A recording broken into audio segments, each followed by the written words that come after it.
Sometimes the quiet you've been searching for your whole life turns out to be the most dangerous place you could go. Drenna Moss learned that the hard way when she bought 40 acres of forest in Washington state and found something that shouldn't exist. The old water tower at the edge of her property came with a warning from the seller. Don't open it. She thought it was just talk. But then she noticed the birds wouldn't fly near it. The moss wouldn't grow on it. And every night something inside it hums. Drenna spent 30 years as a wildfire captain.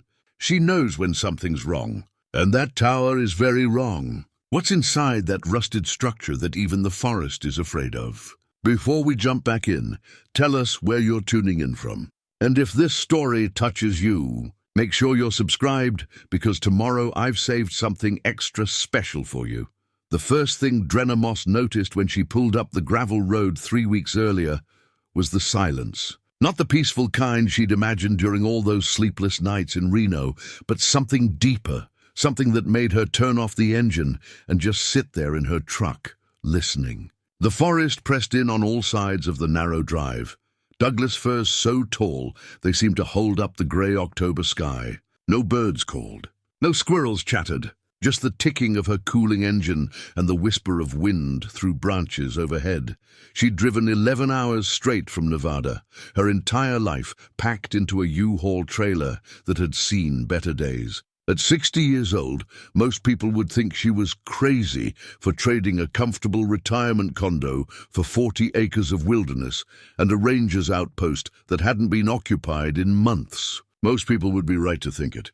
But Drenna had stopped caring what most people thought around the same time Tom died 5 years back. When the world lost its color and every conversation felt like it was happening through water, the cabin sat in a small clearing, exactly as the photos had shown. Single story, wood-sided green metal roof spotted with rust. A covered porch wrapped around the front, and the windows still had their shutters, though they'd need paint before winter set in proper.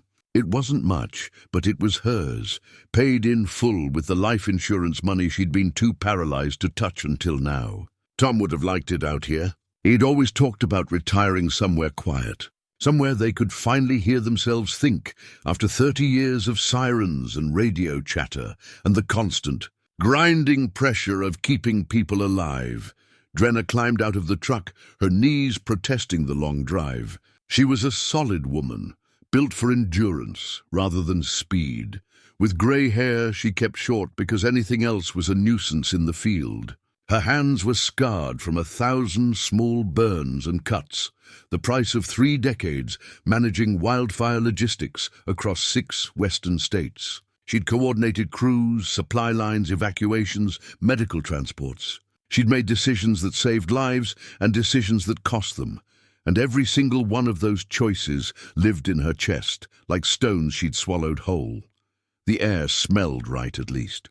Pine and damp earth, and the particular crispness that meant rain before nightfall. She grabbed her duffel from the truck bed and headed for the porch, where the realtor had promised to leave the keys in the lockbox. The wooden steps groaned under her boots, but felt solid enough. The lockbox was right where it should be, hanging from the door handle, and the combination worked on the first try. Small mercies.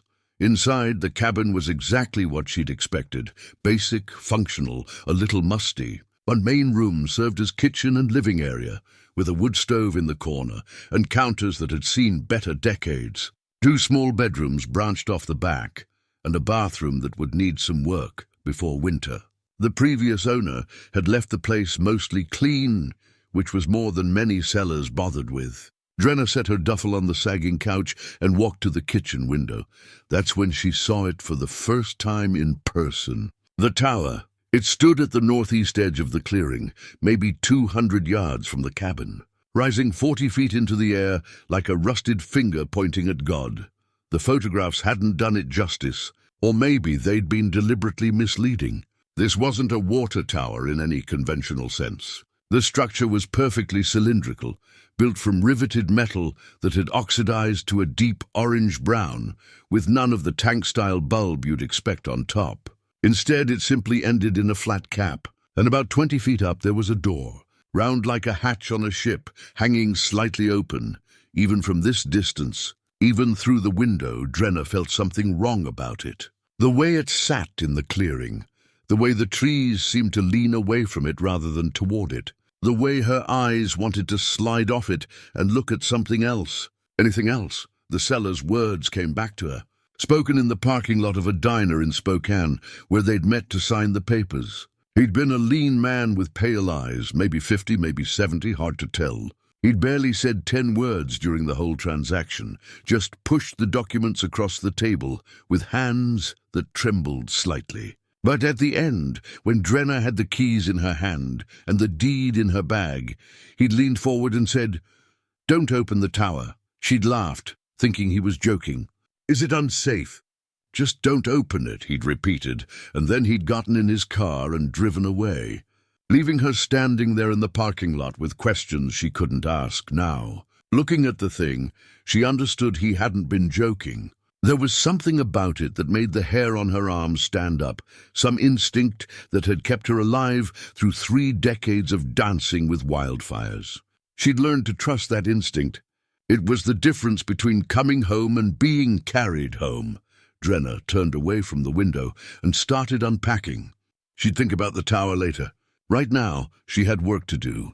The next few days fell into a rhythm. She woke with the dawn, made coffee on the propane stove the previous owner had left behind, and spent the daylight hours getting the cabin livable. She patched the roof where it leaked, replaced the seals on the windows, cleaned out the wood stove, and laid in a supply of split logs from the covered pile behind the cabin. She drove into town, a place called Forks about 40 miles west, and bought supplies, food, kerosene, batteries, a new axe. The locals were polite but distant, the way people in small towns always were with newcomers. She didn't mind. Distance was what she'd come for. Every morning, she drank her coffee on the porch and looked at the tower. Every evening she did the same. It never changed, never moved, just stood there like a sentinel watching. She walked the property lines, getting to know her land, but she gave the tower a wide berth. Not because of the seller's warning, she told herself. Just because there was no reason to go poking around a structure that was clearly old and possibly unstable. But that wasn't entirely true, and she knew it. On the 4th night, she heard the humming. It started just after midnight. Drenna had always been a light sleeper, a hazard of the job, and the sound pulled her awake like a hook in her chest. At first, she thought it was in her head, tinnitus or the residual ringing from too many years around heavy equipment. But when she sat up in bed, the sound grew clearer. A low, steady hum, almost subsonic, vibrating through the walls of the cabin. She got up, pulled on her boots and jacket, and stepped onto the porch. The October night was cold and clear, the stars so bright they hurt to look at. The humming was louder out here, and there was no question about its source. The tower. The sound seemed to emanate from the structure itself, rhythmic and mechanical, like the drone of a generator or the idle of a huge engine buried deep underground. Drenna stood there for 5 minutes, maybe 10, just listening. Then, as suddenly as it had started, the humming stopped. The silence rushed back in, absolute and somehow worse than the noise had been. She waited, but it didn't start again. Eventually, the cold drove her back inside, but she didn't sleep well after that. The humming became a nightly occurrence, always starting after midnight, always stopping when she went outside to check on it, always leaving her unsettled and unrested. She tried to ignore it, tried to tell herself it was just old machinery, maybe a pump or a ventilation system that kicked on automatically. But that didn't explain why it stopped when she stepped outside. That didn't explain why the sound made her teeth ache and her stomach clench. On the morning of the 5th day, Roy Kemper arrived. Drenna was splitting wood when she heard the truck coming up the drive, a sound that shouldn't have been possible since she hadn't given anyone her address. She set down the axe and watched as a battered pickup rolled into the clearing. Kemper Postal Services painted on the door in faded letters. The driver was a man in his 60s, built like a bull, with a grey beard and eyes that had seen their share of weather. He climbed out slowly, the way men do when their backs hurt, and raised a hand in greeting. "Miss Moss?" he called. "Got a delivery for you." Drenna walked over, wiping her hands on her jeans. "I didn't order anything." "No, ma'am, but you're on my route now." "Name's Roy Kemper. I do mail and supply runs up to the remote properties twice a week. Your daughter called the post office in Forks, asked us to check on you." He pulled a box from the truck bed, something Linda had shipped before Drenna left Nevada. Also brought some welcome items. Coffee, bread, local honey. On the house. Despite herself, Drenna smiled. Linda had always been a worrier, even when she was small. Now she was a lawyer in Seattle with 2 kids and a husband who worked in tech, and she still found time to worry about her mother. "That's kind of you, Roy. Can I offer you some coffee?" They sat on the porch, drinking from chipped mugs Drenna had found in the cabin, and talked about nothing much. Roy had lived in the area his whole life, knew every family, every road, every story worth telling. He was easy company, the kind of man who understood silence and didn't try to fill it with noise. But when his eyes drifted to the tower, something changed in his expression. Just for a moment, his face went tight and careful. "Previous owner was a man named James Culliver," Roy said, not quite looking at the tower. "Kept to himself mostly. Lived here for about 15 years. What happened to him?" Drenna asked. Roy took a long sip of coffee. "Decided to move on, I suppose. Left kind of sudden. Didn't take all his things." He stood, gathering his mug. "Well, I should get moving. Got 2 more stops before dark. I'll be back next week. You need anything, there's a phone tree posted in Forks. We look after folks up here." Drenna walked him to his truck. Before he climbed in, Roy paused, one hand on the door, and looked at her with an expression she couldn't quite read. "That tower," he said. "I'd leave it be if I were you. Nothing good ever came from folks poking around it." Then he was gone, leaving Drenna standing in the clearing with questions multiplying like weeds. That afternoon, she found the journal. She'd been cleaning out the cabin's only closet, pulling down boxes of junk the previous owner had abandoned, when she found it wedged behind a broken shelf. A leather-bound book, old and worn, filled with handwriting in blue ink. The first page simply said, "Field Notes, J. Culliver, 2008 to 2024. Drenna sat on the floor and started reading. The entries were sparse at first, dated irregularly, mostly observations about the property, the weather, maintenance tasks, but scattered throughout were references to the tower. Brief mentions: "Tower quiet today.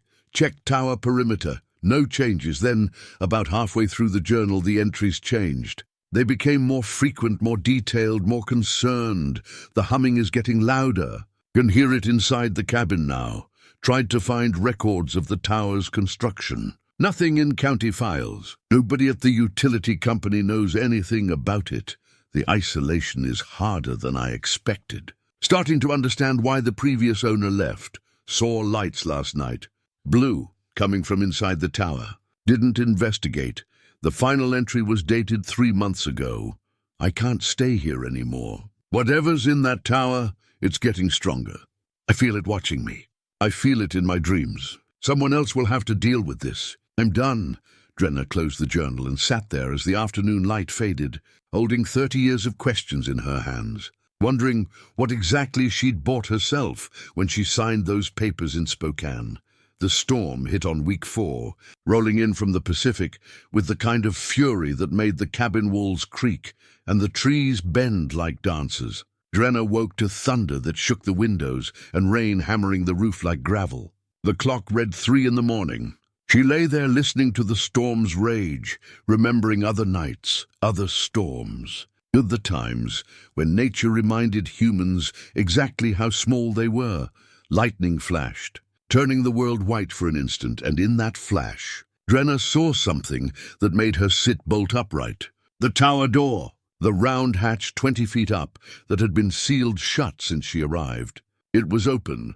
She waited for the next lightning strike, counting seconds. When it came, she was already at the window, and there was no mistaking it. The door hung at an angle, pulled back on its hinges, revealing darkness inside. But that was impossible. The door had been welded shut.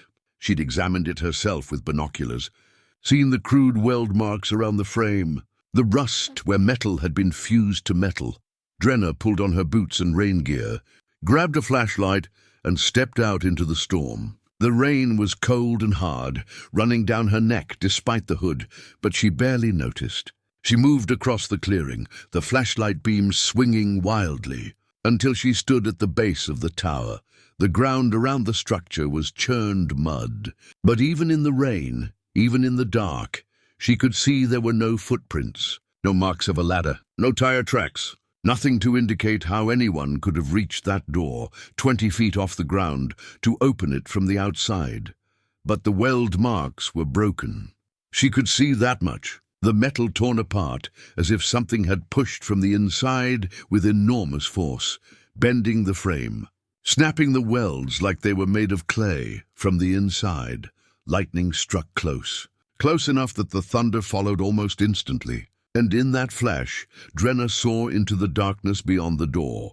Not a water tank, not a storage space, a ladder, metal rungs descending down, not up into the earth. The tower wasn't a tower at all. It was an entrance. The storm drove her back to the cabin, but she spent the rest of the night at the window, watching. The door remained open, swinging slightly in the wind, and several times she thought she saw something moving in that darkness, something that caught the lightning and reflected it back in shades of blue that had no business existing in nature. By morning, the storm had passed, leaving the world washed clean and dripping. Drenna put on her work boots and walked back to the tower, carrying her camera and her old service binoculars. In the daylight, the open door looked even more wrong. The weld marks were sheared cleanly, the metal bent outward, and when she examined the hinges, she found they'd been designed to open from the inside all along. Someone had welded them shut later, trying to keep something in or keep someone out.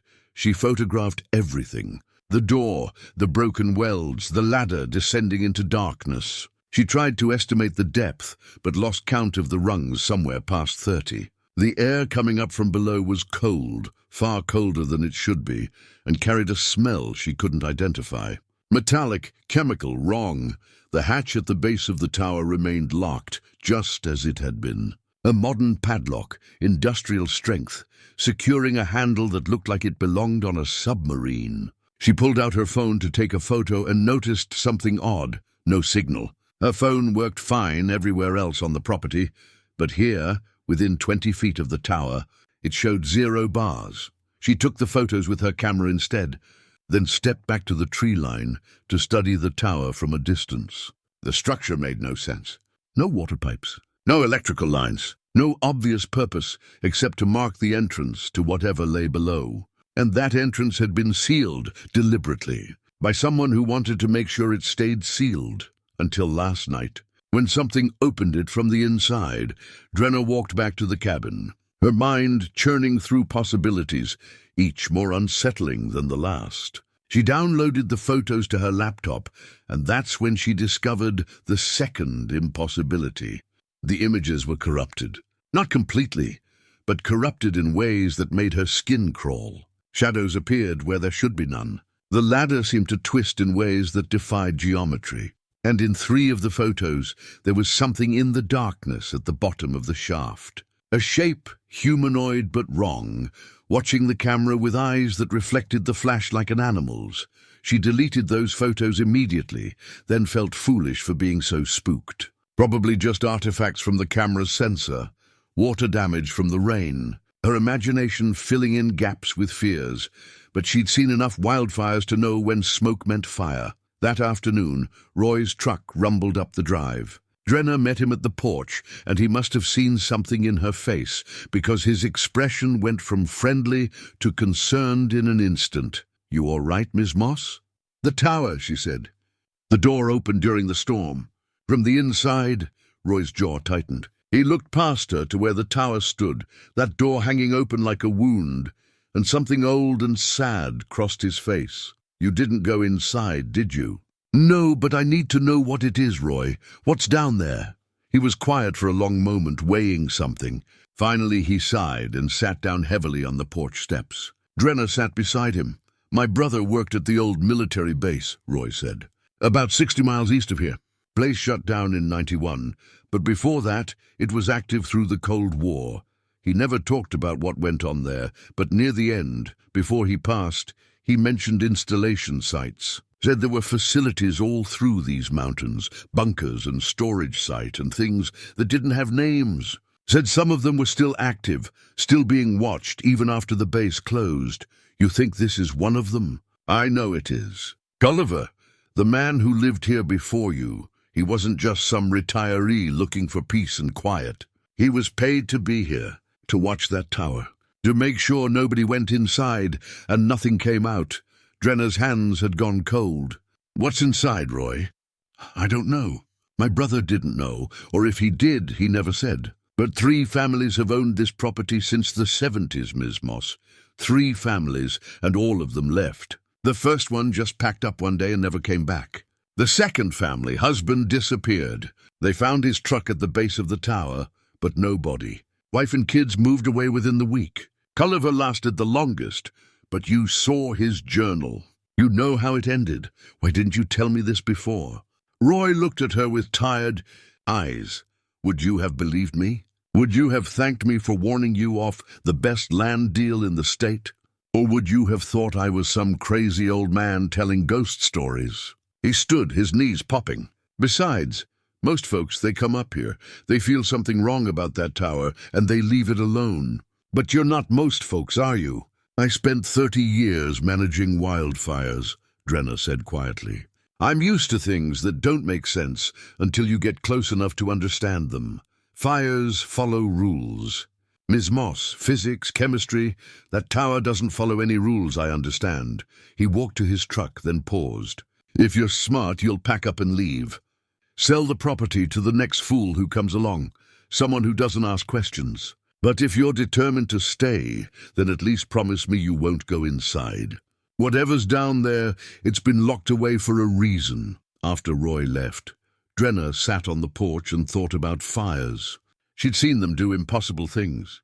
Seen them jump highways, outrun vehicles, create their own weather systems. She'd watched a crown fire move through a forest so fast it left the tree trunks standing while the canopy above burned like a river of flame. She'd learned that the natural world operated on scales and forces that made human certainty look like arrogance. But fires had explanations, rules, patterns you could learn and predict and use. This tower, whatever it was, felt like something else entirely. That night, the humming returned. But it was different, louder, more insistent. And beneath it she heard something new, a rhythmic clanking, metal on metal like footsteps on a ladder. Something was moving inside the tower. Drenna stood at her window watching the open door and saw it clearly this time. A blue light, faint but unmistakable, pulsing from deep within the shaft. It painted the inside of the tower in shades of electric blue. And as she watched, the light grew stronger, climbing upward, as if whatever produced it was ascending the ladder. She should have been terrified, should have grabbed her keys and driven down that mountain road until her truck ran out of gas. But 30 years of running toward danger instead of away from it had worn grooves in her soul, too deep to escape. She watched that light climb higher, and she wondered what it would look like when it reached the surface. The light stopped just below the door, hanging there, pulsing like a heartbeat. Then slowly it descended again, back into the depths, until the tower was dark once more. Drenna didn't sleep that night. She sat at the kitchen table, Gulliver's journal open in front of her, reading and rereading his final entries, looking for something she'd missed, some hint about what lay below, some explanation that would let her make sense of this, but all she found were questions and warnings and the growing certainty that she'd bought more than 40 acres of forest when she signed those papers in Spokane. She'd bought a responsibility, and unlike the previous owners, unlike Gulliver and the family before him and whoever had been here first, Drenna Moss had never been good at walking away from responsibilities, no matter how much they cost her. Morning came with fog so thick Drenna could barely see the tower from her porch, which felt like a mercy. She made coffee, strong and black, and tried to think like the logistics officer she'd been for 3 decades. Problems had solutions. Mysteries had explanations. She just needed more information. The attic. Culliver's journal had mentioned leaving things behind, and Roy said he'd departed in a hurry. If there were answers to be found, they'd be in the places people forgot to clean out when they ran. The attic access was a pull-down ladder in the hallway ceiling, painted over so many times Drenna almost missed it. She had to use a putty knife to break the seal, and the ladder creaked alarmingly when she pulled it down, but it held her weight. The space above was low-ceilinged and dark, insulated with ancient fiberglass that made her nose itch. But someone had laid plywood across the joists, creating a crude storage area. 3 cardboard boxes sat against the far wall, along with an old trunk and some garbage bags full of what looked like clothes.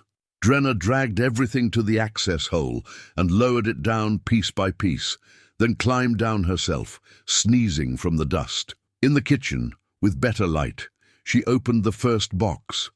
Personal items? The detritus of a life. Old photographs, letters, a high school yearbook from 1985.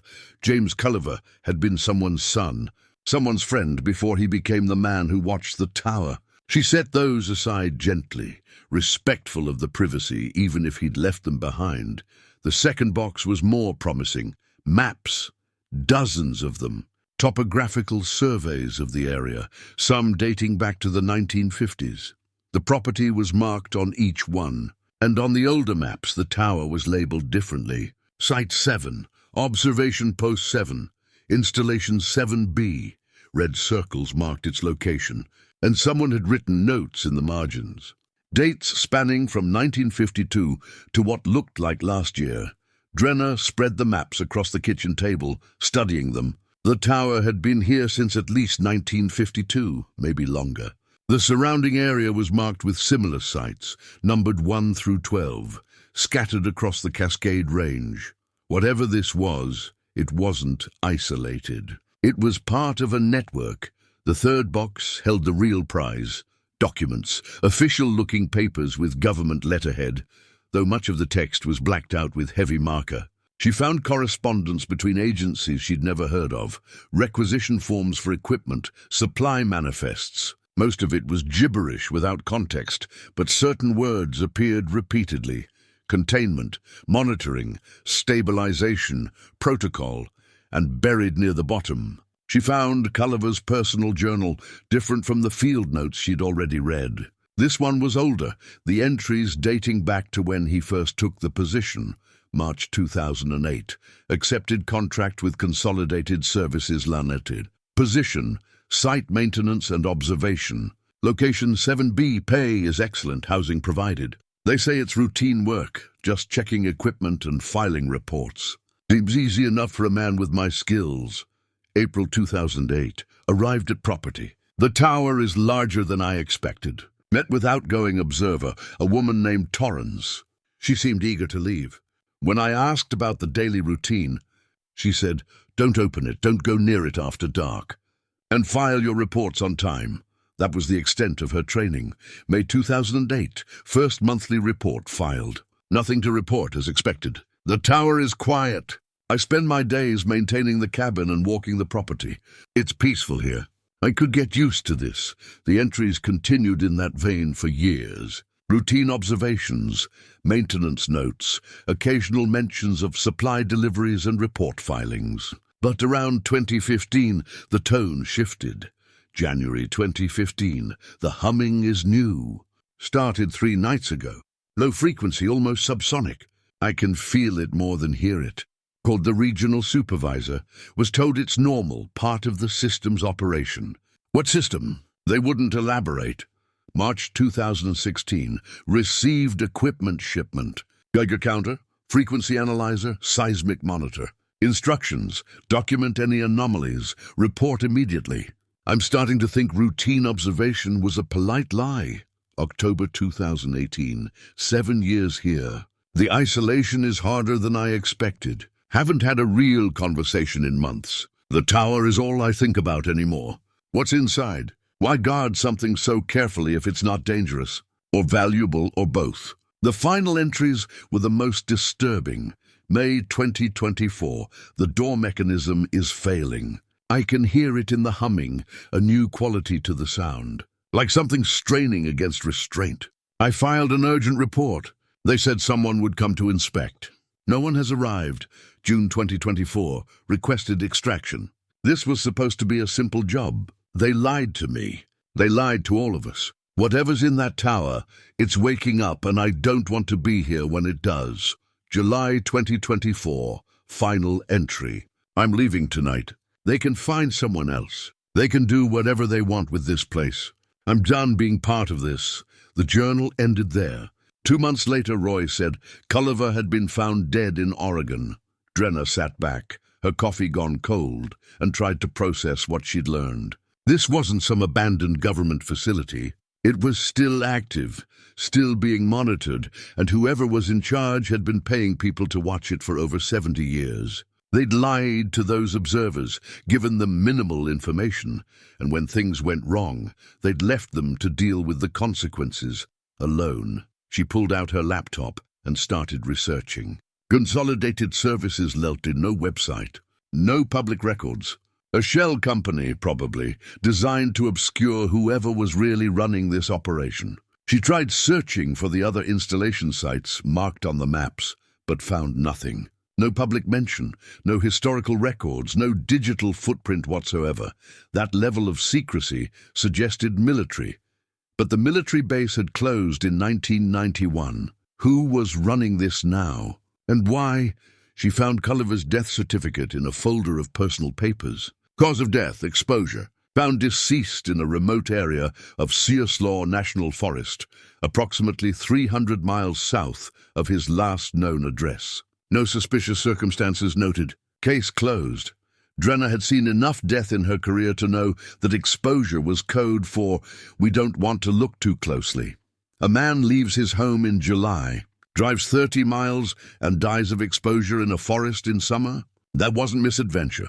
That was running from something so terrible that death in the wilderness seemed preferable.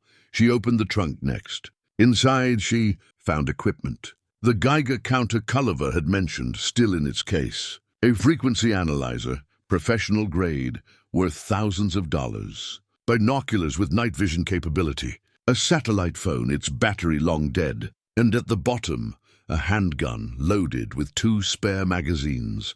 Culliver had been preparing for something, or someone. Drenna picked up the Geiger counter, checked the battery compartment. It took standard batteries, and she had some in her supply kit. She loaded it, powered it on, and was rewarded with a soft clicking sound. Background radiation, normal levels. She walked through the cabin, testing, and everything registered as expected. Then she stepped outside and approached the tower. At 50 feet, the Geiger counter's clicking accelerated slightly. At 30 feet, it started to stutter, the clicks coming in rapid bursts, then stopping entirely, then starting again. At 20 feet, the device went haywire. The needle pegged to maximum, then dropped to 0, then shot back up. The clicking became a continuous scream, then silence, then screaming again. She backed away. At 50 feet, the device returned to normal background levels. Whatever was inside the tower, it wasn't putting out radiation, or at least not in any consistent pattern the Geiger counter could measure. It was something else entirely. Some kind of energy or field that interfered with the equipment itself.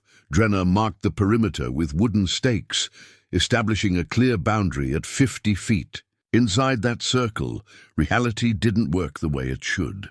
Outside, everything was normal. The tower sat at the center like a stone in still water, and everything around it bent away. She spent the rest of the day documenting everything, taking measurements, making notes. The dead zone around the tower where nothing grew.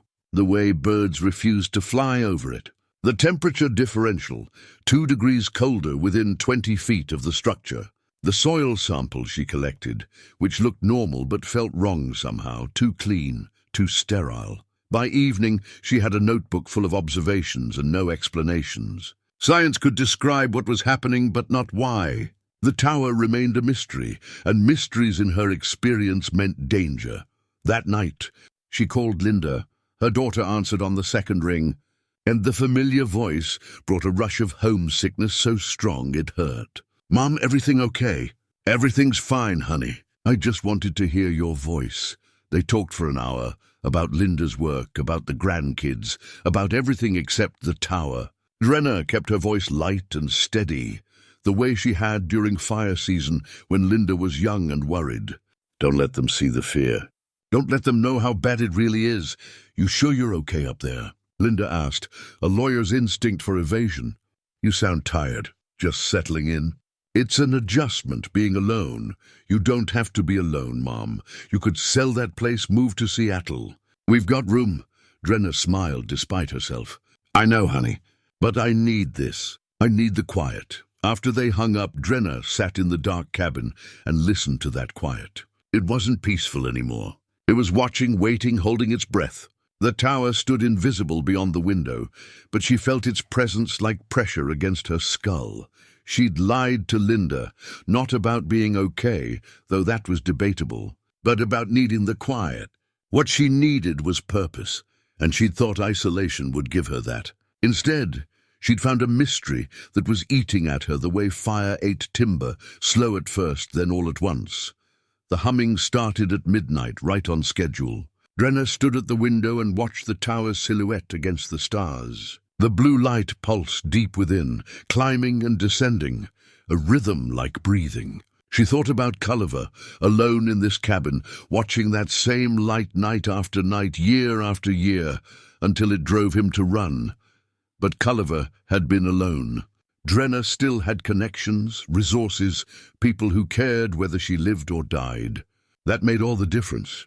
She wasn't trapped here the way he'd been. She was choosing to stay, choosing to understand, and choice gave her power that Culliver had lost somewhere in his years of isolation. She went to bed but didn't sleep. Instead, she lay in the dark and made plans. Tomorrow, she'd test the frequency analyzer, document the sounds. She'd take soil samples at different distances, map the dead zone precisely. She'd approach this the way she'd approached wildfires, methodically gathering data until patterns emerged and explanations became possible. The tower had been here for 70 years. It could wait another few days while she figured out what the hell she was dealing with. Outside, the humming continued, and beneath it, if she listened carefully, she could hear that metallic clanking again. Footsteps on a ladder, something moving in the depths, pacing back and forth, testing the boundaries of its cage. Or maybe, she thought as sleep finally took her, counting the hours until it could break free.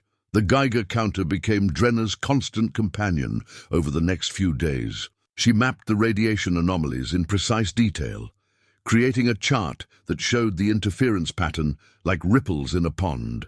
The tower was the stone, and everything within 50 feet showed readings that made no scientific sense. Not dangerous, necessarily, but wrong in ways that suggested forces she didn't have names for.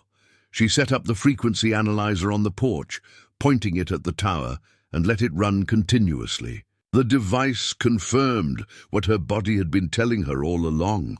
The tower emitted subsonic frequencies, primarily in the 18-19 Hz range, below the threshold of human hearing, but well within the range known to affect human psychology. Studies had shown that frequencies in that range could cause anxiety, feelings of dread, even visual hallucinations. Military researchers had experimented with subsonic weapons during the Cold War, trying to create non-lethal crowd control devices. But this was different. The frequency wasn't constant. It pulsed and shifted, following patterns that seemed almost deliberate. The analyzer's graphs showed waves that looked more like communication than noise. And at night, when the humming grew loudest, the frequency would shift to exactly 19 Hz, holding there for hours with mechanical precision. Someone, or something, was controlling it. Drenna downloaded the data to her laptop and spent hours studying the patterns. She'd taken statistics courses as part of her fire management training, learned to read data sets and identify trends. This data showed clear periodicity, repeating cycles that suggested intention. The tower wasn't malfunctioning. It was operating exactly as designed, broadcasting a signal that affected everything in its vicinity, including her. The thought made her pause. How much had the tower already influenced her thinking? The sleepwalking incident she'd dismissed, the constant pull to investigate, despite every rational instinct screaming at her to leave. Was that her own curiosity, or was something in that subsonic frequency driving her behavior? She decided to test it. For 3 days, she wore hearing protection whenever she was outside, industrial earmuffs that blocked sound below 30 hertz. The difference was remarkable. Her head felt clearer. The compulsive urge to approach the tower lessened. She could think without that constant pressure behind her eyes. The tower was influencing her. Had been since the moment she arrived. And if it could do that to her, it had certainly done it to Culliver and to whoever had been here before him. On the 4th day, Roy arrived with his usual delivery. Drenna met him at the truck, and he seemed relieved to find her still herself, still rational. "Been worried about you," he said, pulling boxes from the truck bed. "You're still here, which means you haven't done anything foolish yet." "Define foolish," Drenna said. "I've been investigating, but I haven't gone inside." Roy set down the boxes and looked at her seriously. "Ms. Moss, I need to tell you something about my brother. I said he worked at the base, and that's true. But what I didn't tell you is what happened near the end." They sat on the porch steps, and Roy spoke slowly, choosing his words with care. Tommy was a good man. Smart, careful, the kind of person you'd trust with anything. He worked security at the base, which meant he knew things he couldn't talk about. But in 1994, a year before he died, something changed. He started having nightmares. Wouldn't sleep, wouldn't eat. Said he could hear voices, said something was calling to him. The doctors said it was stress, PTSD from the work. Gave him pills that didn't help. Roy's hands clenched and unclenched, remembering. One night he drove up to this property. The people living here then called the sheriff, said a man was standing at their tower, just standing there staring at it. Sheriff brought Tommy home, and that's when Tommy finally talked. Said there were things in these mountains, things the government had found and locked away. Said they weren't dead, just sleeping, and that sometimes they dreamed, and their dreams leaked out and got into people's heads. What happened to him? Drenna asked, though she already knew. Found him in his garage a month later. Carbon monoxide. Left a note that said, "It won't stop calling." His wife burned the note before anyone else could read it, but I saw it first. Roy looked at the tower, his expression hard. "Whatever's in there, Ms. Moss, it gets inside your head. It makes you think things, feel things that aren't your own. My brother was strong, and it still got him. You're up here alone, with that thing calling every night. How long do you think you can hold out?" Drenna wanted to argue, wanted to say she was different, stronger, better prepared. But she thought about the sleepwalking, the compulsive need to investigate. The way her thoughts kept circling back to the tower, no matter how hard she tried to focus on other things. "I won't let it win," she said quietly. "That's what Tommy said too." Roy stood, gathering his empty boxes. "I bring supplies up here twice a week because it's my job, and because I figure someone should check on you, make sure you're still you. But if you start acting strange, if you start talking about voices or calls or dreams, I'm telling Linda, and I'm telling the sheriff, and we're getting you out of here whether you like it or not. Understood?" "Understood." After Roy left, Drenna sat alone and faced the truth she'd been avoiding. She was in danger. Not immediate physical danger, maybe, but psychological danger. The kind that crept up slowly and didn't announce itself until it was too late. The tower was working on her, eroding her defenses, and she needed help before she ended up like Culliver or Roy's brother. She tried calling former colleagues from the fire service. Paul Hendricks first, her old supervisor, a man she'd trusted with her life dozens of times. The phone rang 4 times before he picked up. "Drenna, that you? Haven't heard from you in months. Hey, Paul, I'm calling because I need some advice about something unusual."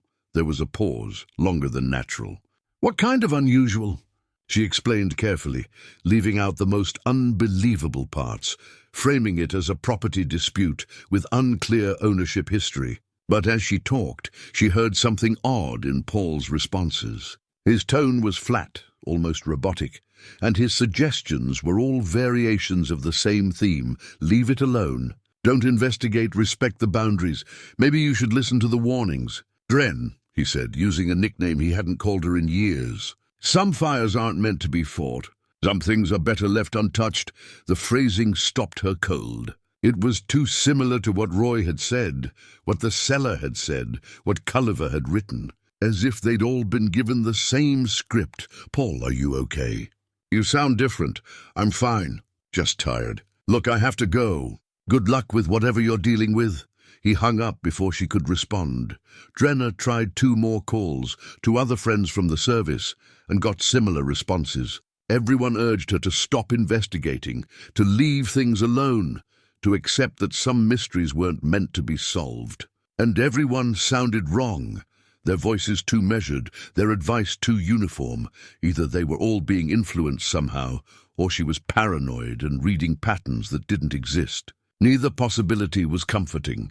She decided to drive into town, use the library computer to research without the potential interference of her own internet connection. The 40-mile drive gave her time to think, to get distance from the tower's influence, and by the time she reached Forks, her head felt clearer than it had in days. The library was small but well-maintained, and the librarian barely looked up when Drenna signed in for a computer.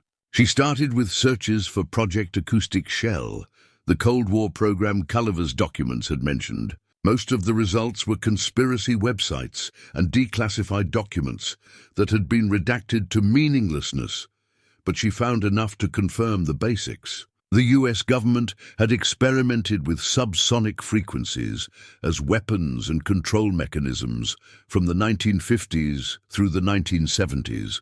The project had officially ended, but enough hints and references suggested it had continued in some form.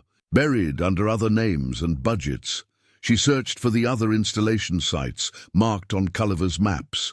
Nothing, no public records, no news articles, no historical markers. Whatever those sites were, they'd been scrubbed from public knowledge so thoroughly that even the Internet's infinite memory had no trace. Then she searched for James Culliver again, going deeper this time.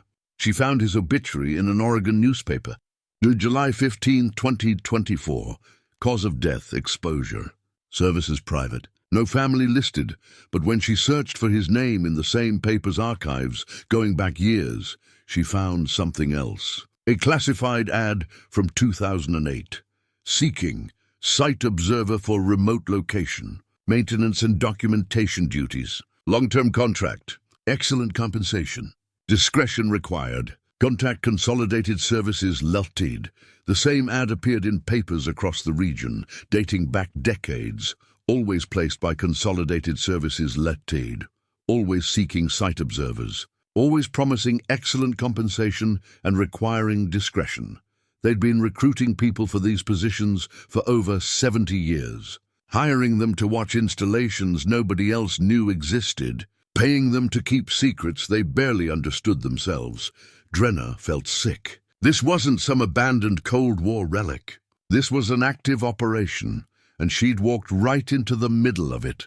She tried to search for who owned Consolidated Services Ltd., but that led down a rabbit hole of shell companies and offshore registrations that would take weeks to untangle. Whoever was behind this had money and expertise and very good lawyers. On her way out of the library, she stopped at a payphone, something she hadn't used in years. She called Linda from there, not trusting her cell phone anymore. "Mom, why are you calling from this number?" "I need you to do something for me, honey. As a lawyer, I need you to research a company called Consolidated Services Ltd.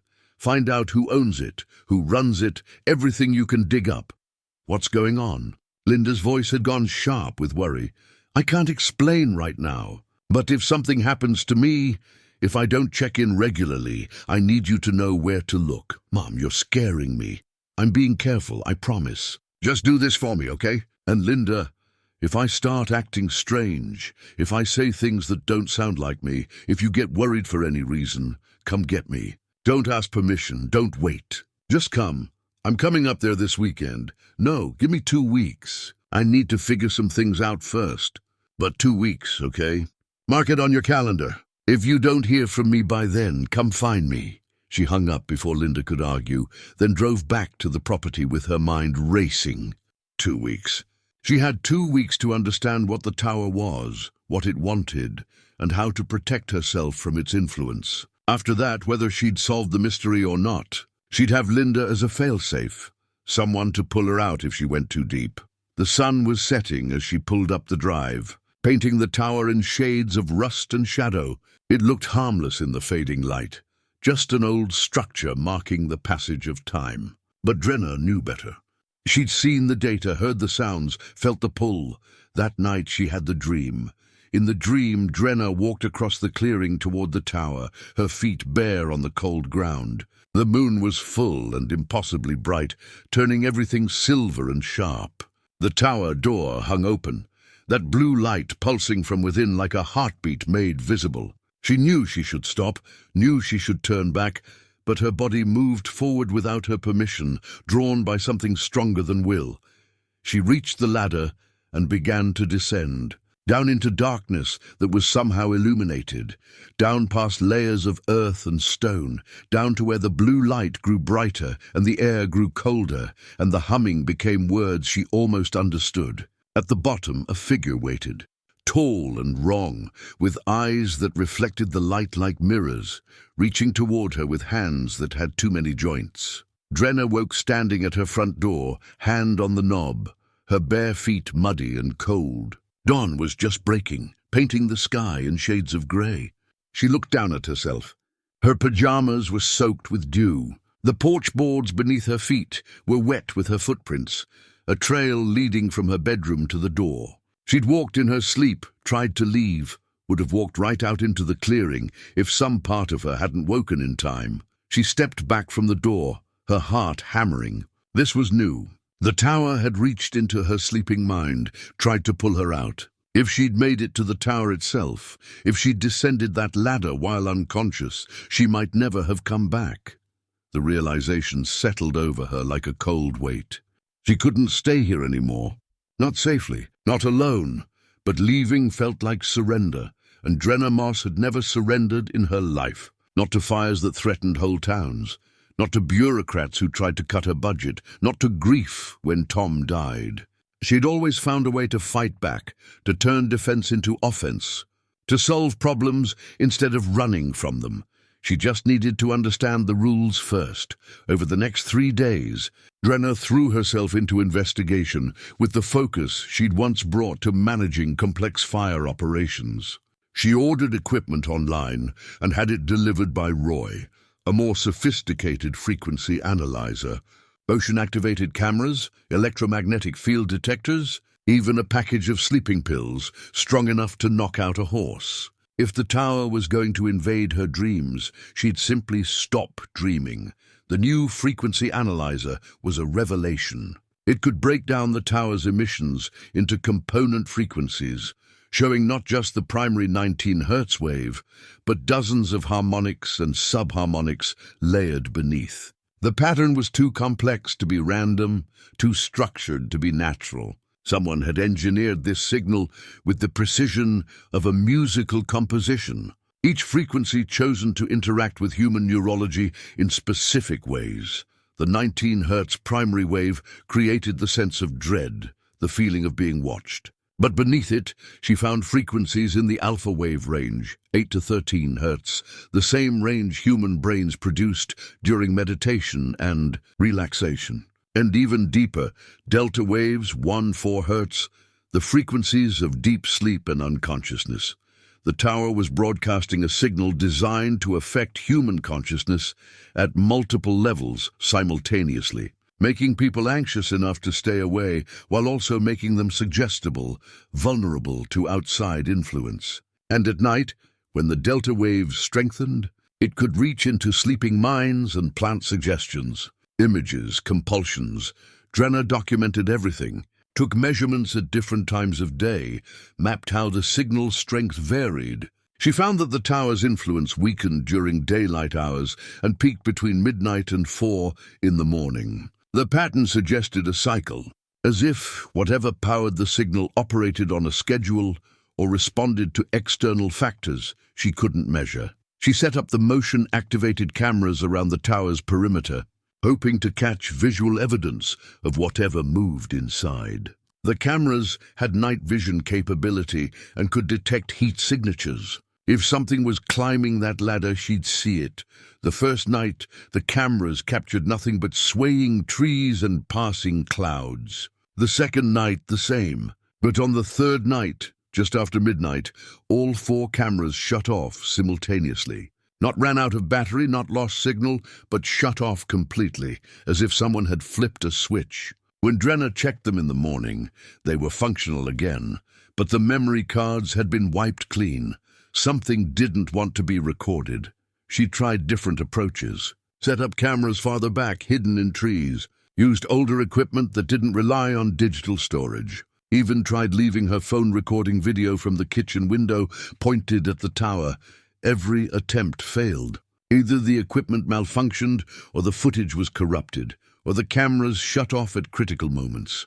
Whatever was in the tower had some way of detecting observation and countering it, or someone was actively sabotaging her efforts. The thought had crossed her mind before, but she dismissed it as paranoia. Now, looking at the pattern of failures, she had to consider it seriously. Maybe Culliver's mysterious employers were still watching. Maybe they knew exactly what she was doing and were making sure she couldn't document anything that would prove the tower's existence to the outside world. She started leaving signs when she went into town.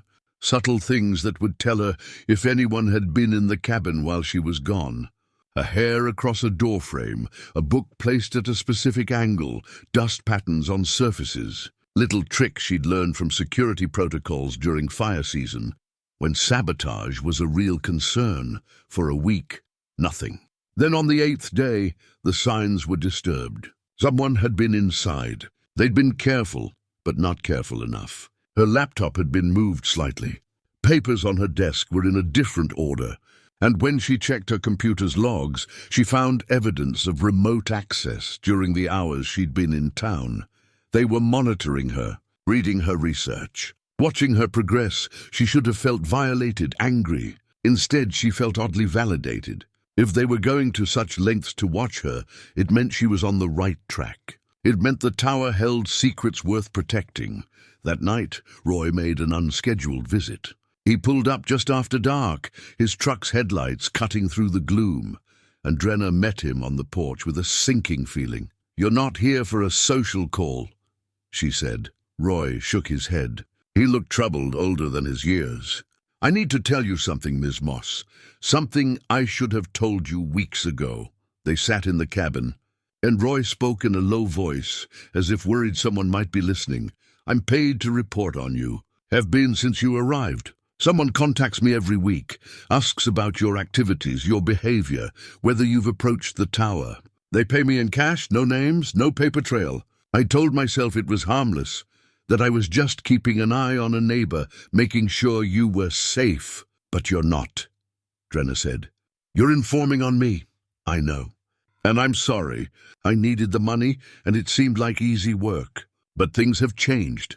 They called me this afternoon, said people are coming, said you've been asking too many questions, digging into things you shouldn't, and that they need to have a conversation with you. They made it sound professional, official.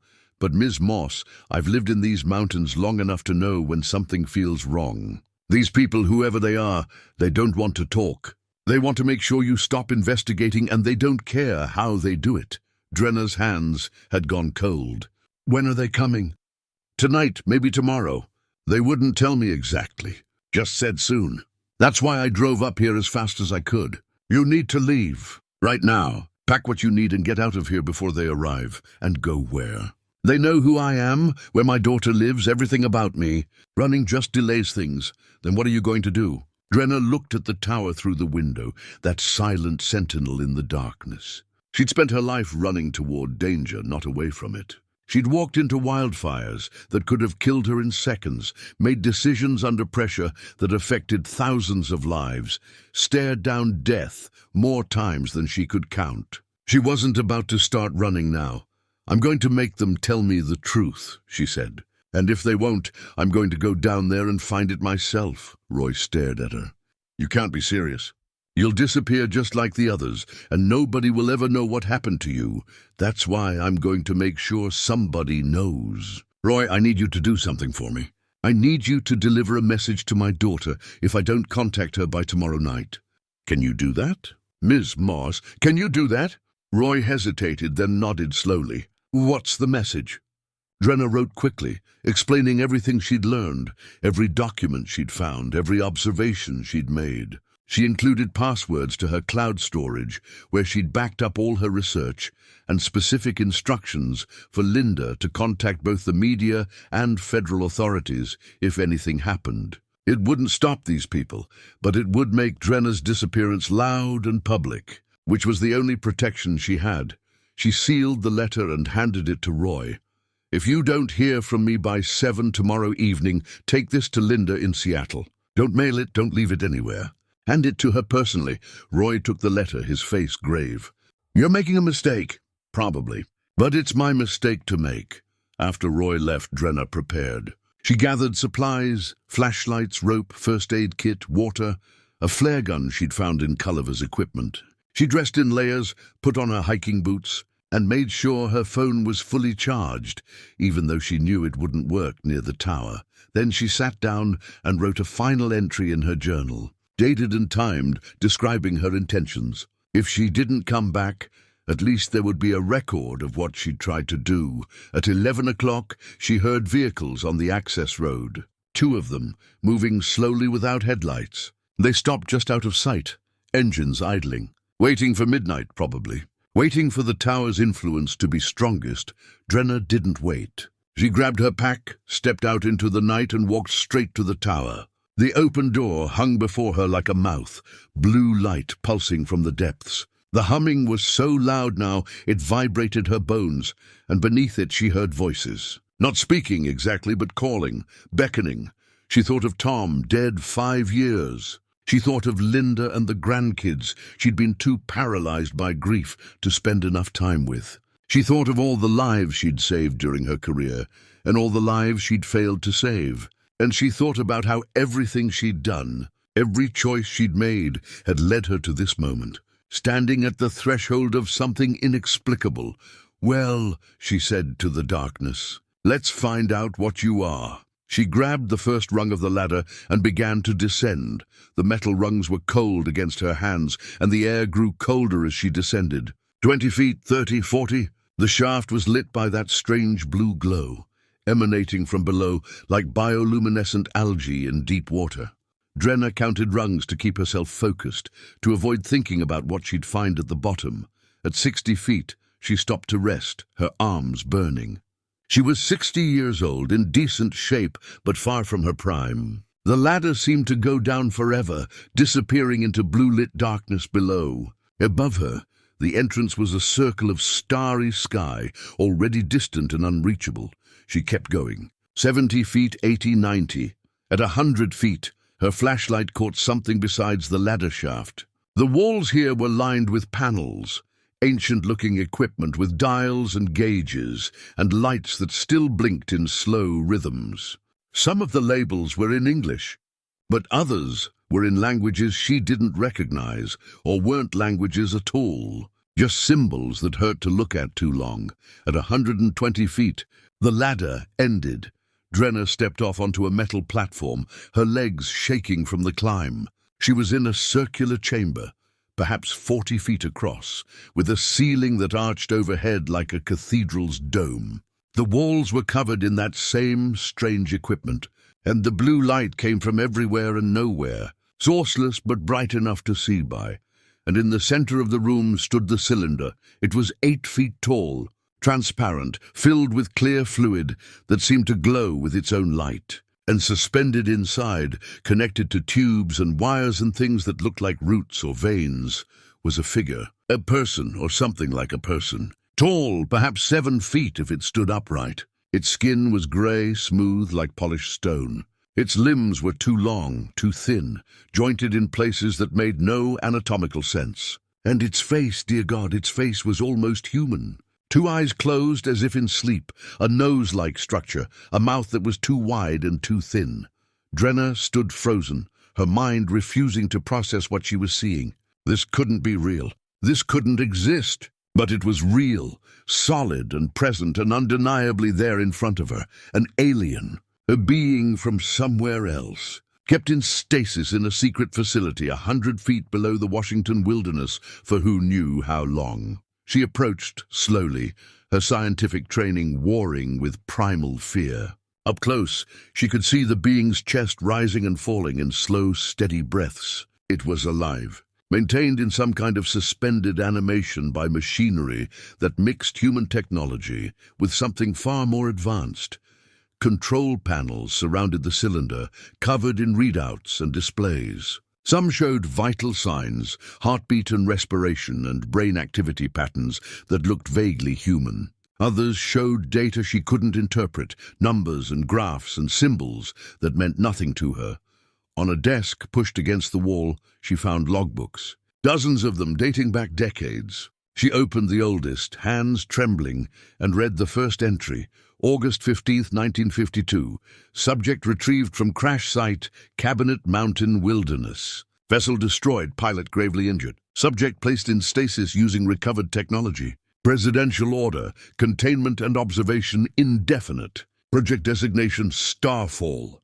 Drenna flipped through the pages, reading fragments of 70 years of history. Different handwriting, different observers, all documenting the same thing. An alien being, crashed on Earth during the height of Cold War paranoia, kept secret by a government that feared what it might mean. The entries were clinical at first. Medical observations, attempts to understand the being's biology, careful notes about the stasis technology they'd managed to keep running. But over time, the tone shifted. The observers started reporting strange dreams, feelings of being watched, voices in their heads. Subject appears to maintain low-level consciousness, even in stasis. Possible telepathic or empathic abilities. Recommend increased psychological monitoring of site personnel. Multiple observers have reported shared dreams involving the subject. It appears to be attempting communication, though whether intentional or involuntary remains unclear. The stasis technology is degrading. We lack the knowledge to repair it. Subject showing increased brain activity. It may be waking. The most recent entries were Culliver's, and they confirmed what Drenna had guessed. The being was waking up, had been waking slowly for years, and as it did, its mental influence grew stronger. The humming, the compulsions, the dreams, all manifestations of a consciousness reaching out, trying to connect, trying to call for help. She looked up at the being in the cylinder and saw its eyes were open. Drenna's heart stopped. The eyes were luminescent, a pale silver blue, and they were looking directly at her. Not with malice or hunger, but with something that looked almost like hope. She should have been terrified, should have run back up that ladder and never looked back. But instead, she found herself stepping closer, drawn by something deeper than fear. The being watched her approach, and she felt rather than heard something in her mind. Not words, but emotions, loneliness, pain, desperation, gratitude. It had been calling for so long, and she was the first person in 70 years to actually answer. The chamber door burst open, and 5 people rushed in. 4 wore tactical gear, black uniforms with no insignia, weapons drawn. The 5th was older, civilian clothes, carrying authority in his posture and voice. Step away from the chamber. Ms. Moss. Drenna turned slowly, putting herself between the armed personnel and the cylinder. What is this? What have you been doing here? That's classified information well beyond your clearance level. You're trespassing on federal property and interfering with a national security operation. National security. Drenna's voice was sharp with anger. You've been keeping a sentient being prisoner for 70 years. That's not security, that's cruelty. The civilian's expression didn't change.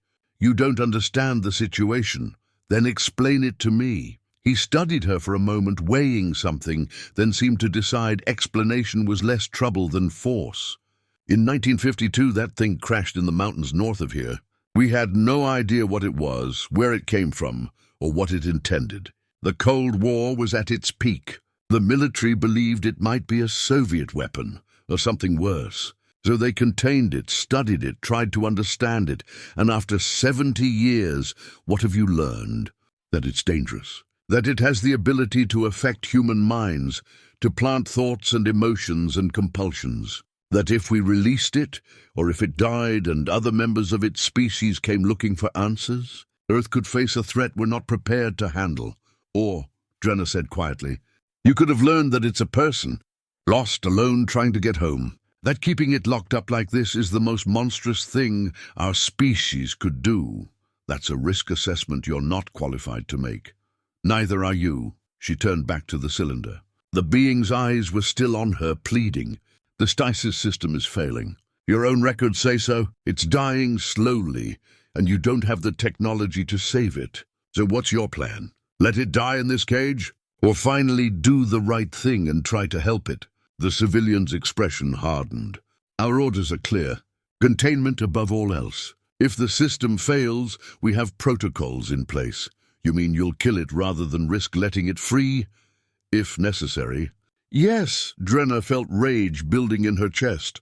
The kind of white-hot anger she hadn't felt since Tom died, and the world became a place of cold, bureaucratic indifference. You can't do that. I've documented everything. Photos, videos, records uploaded to secure storage. If anything happens to me, if I don't check in, everything goes public. The civilian's expression flickered, just for a moment. Concern, calculation, reassessment. You're bluffing, am I? You've been monitoring my computer. You know I've been backing everything up. And you know my daughter is a lawyer in Seattle with connections to media outlets. If I disappear, she'll make sure the world knows about this place. About what you've done here. She was gambling, betting that the threat of exposure would be enough to keep them from doing something permanent. The civilian pulled out a tablet, tapped it, frowned at whatever he saw there. Even if that's true, releasing information about a classified facility is a federal crime. You'd be prosecuted. I'm 60 years old and I live alone in the woods. Prison doesn't scare me nearly as much as letting an innocent being die because of human cowardice. She gestured at the cylinder. Look at it. Really look at it. It's suffering. It's been suffering for 70 years. How is that protecting anyone? One of the armed personnel lowered his weapon slightly. Young, maybe 30, with eyes that suggested he'd been thinking similar thoughts. Sir, we were told our job was observation and containment. Nobody said anything about termination protocols. Your job is to follow orders, the civilian snapped. But doubt had crept into his voice. Drenna pressed the advantage. The stasis system is failing whether we like it or not. You've got days, maybe weeks, before it collapses completely. You have two choices. Let it die in agony or try to save it. And if you save it, if you show it compassion, maybe when its people come looking, they'll remember that kindness. If its people come looking, the civilian said, we need to be prepared for the worst. Or, Drenna said, you could prepare for the possibility that they're not monsters. That they're just people like us, looking for their lost friend. The being in the cylinder made a sound. Not vocal, but felt. A vibration that resonated in the chest and skull. The equipment around the chamber surged, lights flashing, alarms beginning to sound. On the monitors, vital signs spiked wildly. System failure, one of the tactical personnel reported, reading a screen. Cooling system offline. Temperature rising, the civilian cursed, all pretense of control gone. How long? Minutes, maybe less. Drenna moved without thinking, going to the control panels, reading the displays with the same focus she'd brought to fire situations where seconds mattered. Temperature climbing, fluid level dropping, pressure warnings across multiple systems. The being was emerging from stasis, whether anyone was ready or not. We need to stabilize the cooling system, she said, scanning the equipment. Where are the manual controls? The civilian stared at her. What are you doing? My job. I spent 30 years managing crisis situations. This is just another emergency, and that being is just another life that needs saving. She found a panel labeled in English, Emergency Procedures, and started reading. Someone get me the coolant supplies. Culliver's notes mentioned emergency reserves.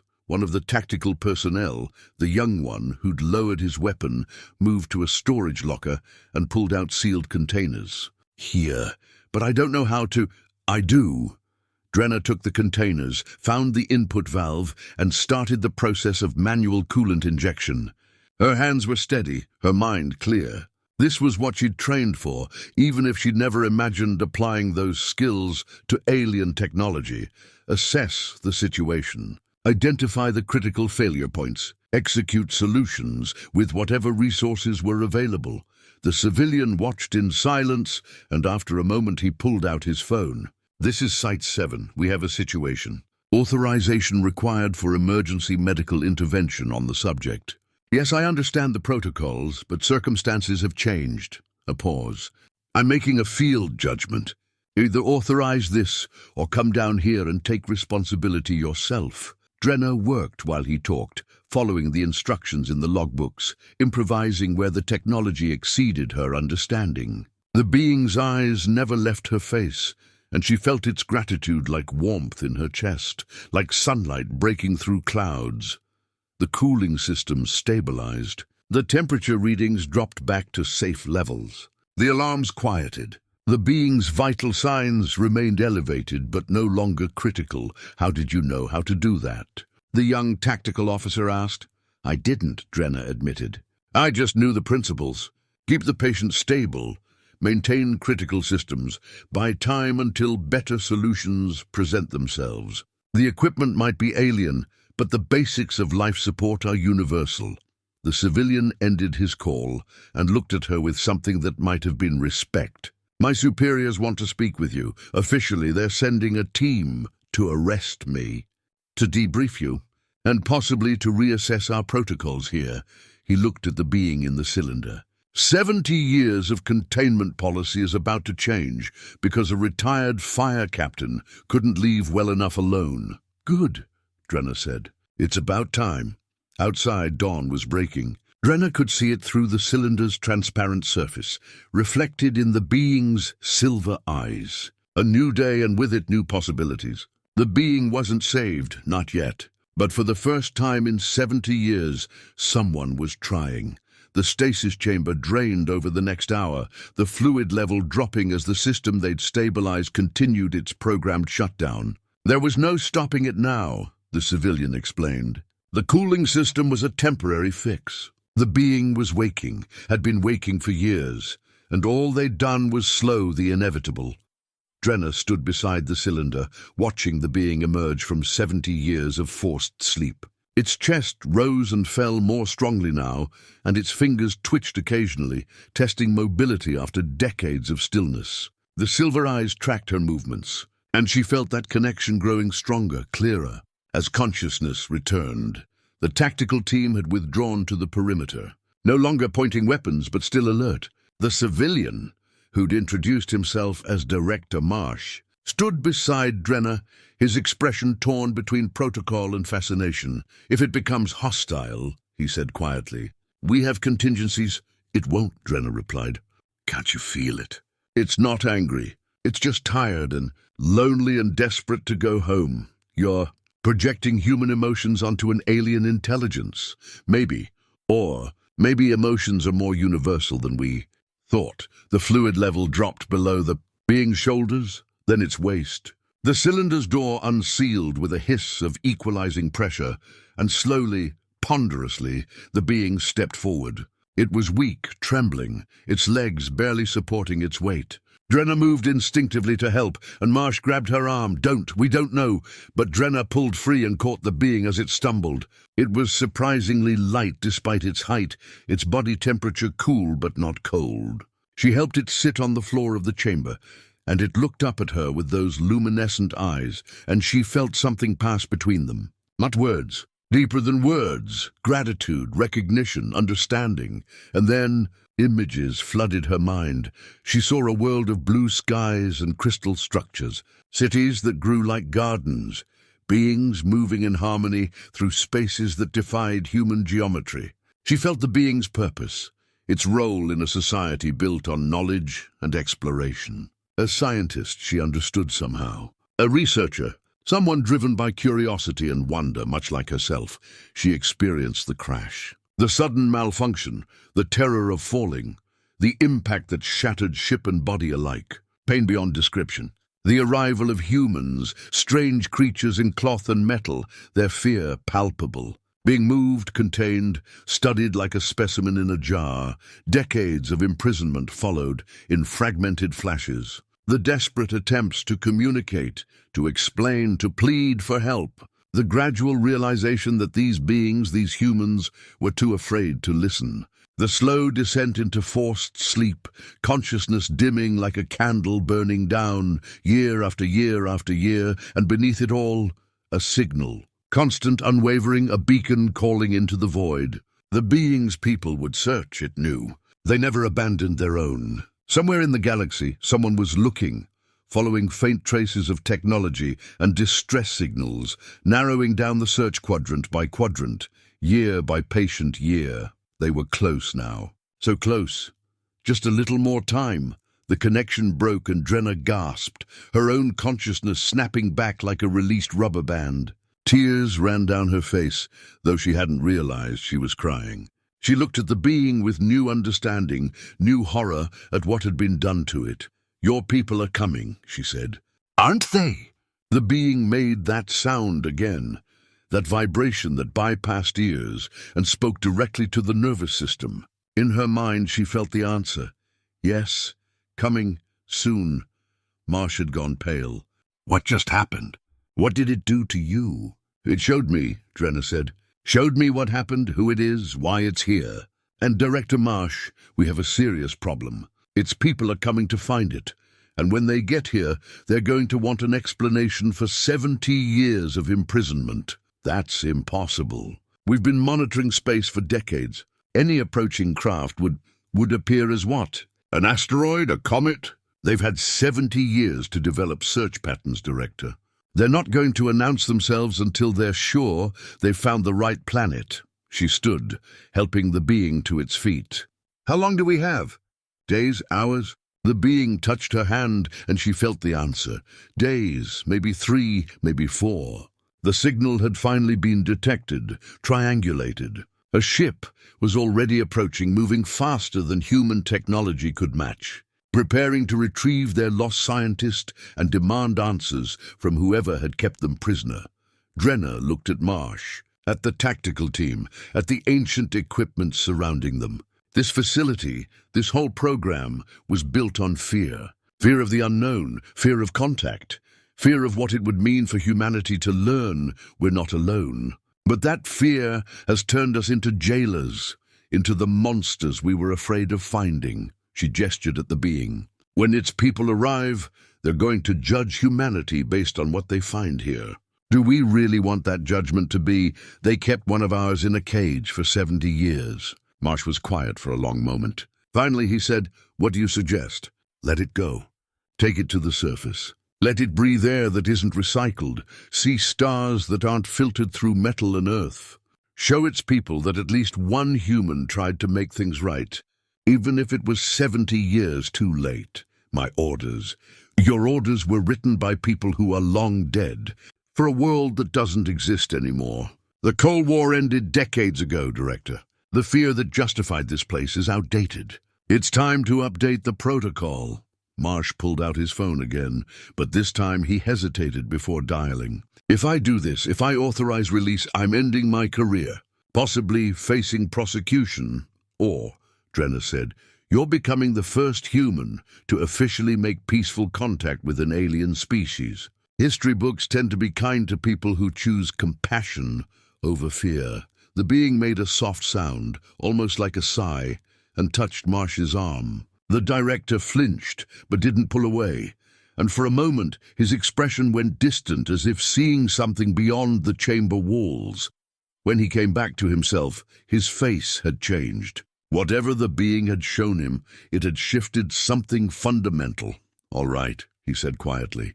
"We do this right. We document everything. We follow proper protocols for first contact, and we prepare for the arrival of that ship. But Ms. Moss, if this goes wrong, If Earth faces an invasion because we showed mercy, then at least we'll face it knowing we tried to do the right thing, Drenna finished. That's more than we could say if we kept hiding in fear. The being's name, Drenna learned through more of those image transfers, was something her human tongue couldn't pronounce. But the closest translation, the meaning behind the sounds, was Chiron. It meant one who seeks distant light, an explorer, a scientist, a person who'd given their life to understanding the universe, only to become a prisoner of that very quest. They helped Chiron up the ladder, a slow process given the being's weakness after 70 years of stasis. The tactical team went first, then Kieran, then Drenna and Marsh. It took an hour to reach the surface, stopping frequently to let Kieran rest. But finally, after so many decades underground, the being emerged into morning sunlight.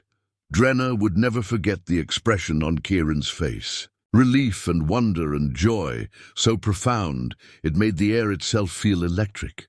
The being stood in the clearing, face turned to the sky, and made a sound that was almost music, a complex harmony that seemed to resonate with the forest itself. Birds that had avoided the tower for years suddenly filled the trees, singing. The dead zone around the structure where nothing had grown suddenly sprouted green shoots as if the earth itself was responding to Kieran's freedom.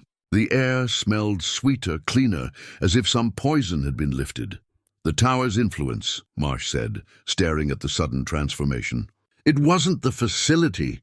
It was the subject's distress, bleeding into the environment. Now that it's free, now that it's hopeful again, the effect reverses. Drenna nodded, watching Chiron explore the clearing with childlike wonder, touching trees and flowers and earth with gentle reverence. 70 years in a metal cage, and the being's first act of freedom was to marvel at nature. Director Marsh, one of the tactical officers called, pointing at the sky. "We have incoming." They all looked up. High above, too high to see with naked eyes, but visible on the officer's equipment, something was descending, moving faster than any human craft, decelerating in ways that defied known physics, heading straight for their location. Kieran looked up too, and the joy in those silver eyes intensified. The being raised its arms toward the sky and called out in that harmonic voice, a sound of welcome and relief and homecoming.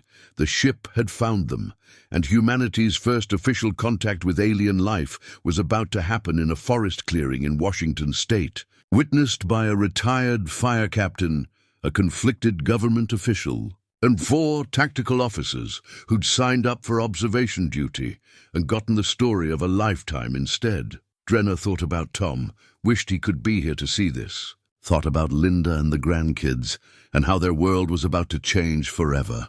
Thought about all the years she'd spent managing controlled burns and evacuation plans, never imagining she'd end up managing something infinitely more important, first contact. And she'd gotten them to the starting line with compassion still intact, with humanity's better nature leading instead of its fears.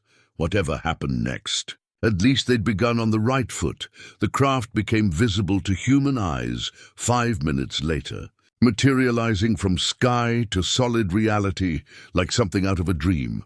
It was smooth and seamless, with no obvious seams or rivets, shaped like a teardrop or a seed pod, perhaps 50 feet long. The surface seemed to shift colors as it moved, reflecting light in ways that suggested technology far beyond human understanding. It descended slowly, deliberately, giving everyone time to process what they were seeing. Marsh had his phone out, speaking rapidly to someone, probably superiors demanding explanation and control. The tactical team had lowered their weapons but remained alert, trained reflexes warring with wonder. And Chiron stood at the center of the clearing, arms still raised, singing that harmonic call that filled the air with frequencies that made Drenna's chest vibrate. "They're hailing us," one of the tactical officers said, staring at a device in his hand. "Some kind of radio transmission, but the encryption is—" He paused, listening. "Wait, it's not encrypted. They're broadcasting in English." "Clear English." Marsh grabbed the device, and Drenna heard the voice emanating from it. Calm, measured, neither masculine nor feminine, speaking English with perfect diction but no regional accent. We are here for Chiron. We mean no harm. Please do not interfere. Marsh keyed the transmit button, his hand trembling slightly. This is Director William Marsh, Department of Interior Special Projects. We acknowledge your presence and confirm we have Chiron in protective custody. I am authorized to negotiate terms of transfer. A pause, as if the ship was considering this. Then protective custody. An interesting phrase for 73 years of imprisonment. We have reviewed Chiron's memories through our link. We understand what has occurred here. Drenna felt her stomach drop. They knew, of course they knew.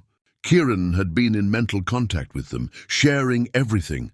And now Earth faced judgment from beings who had every right to be angry. The ship landed with barely a whisper of sound, settling onto the grass of the clearing as gently as a falling leaf. No dust cloud, no burned earth, just perfect touchdown. A door appeared in the smooth surface, opening without visible seams, and 3 beings emerged. They looked like Chiron, but healthier, stronger, their movements fluid and confident. They wore what might have been clothing or might have been something integrated into their bodies.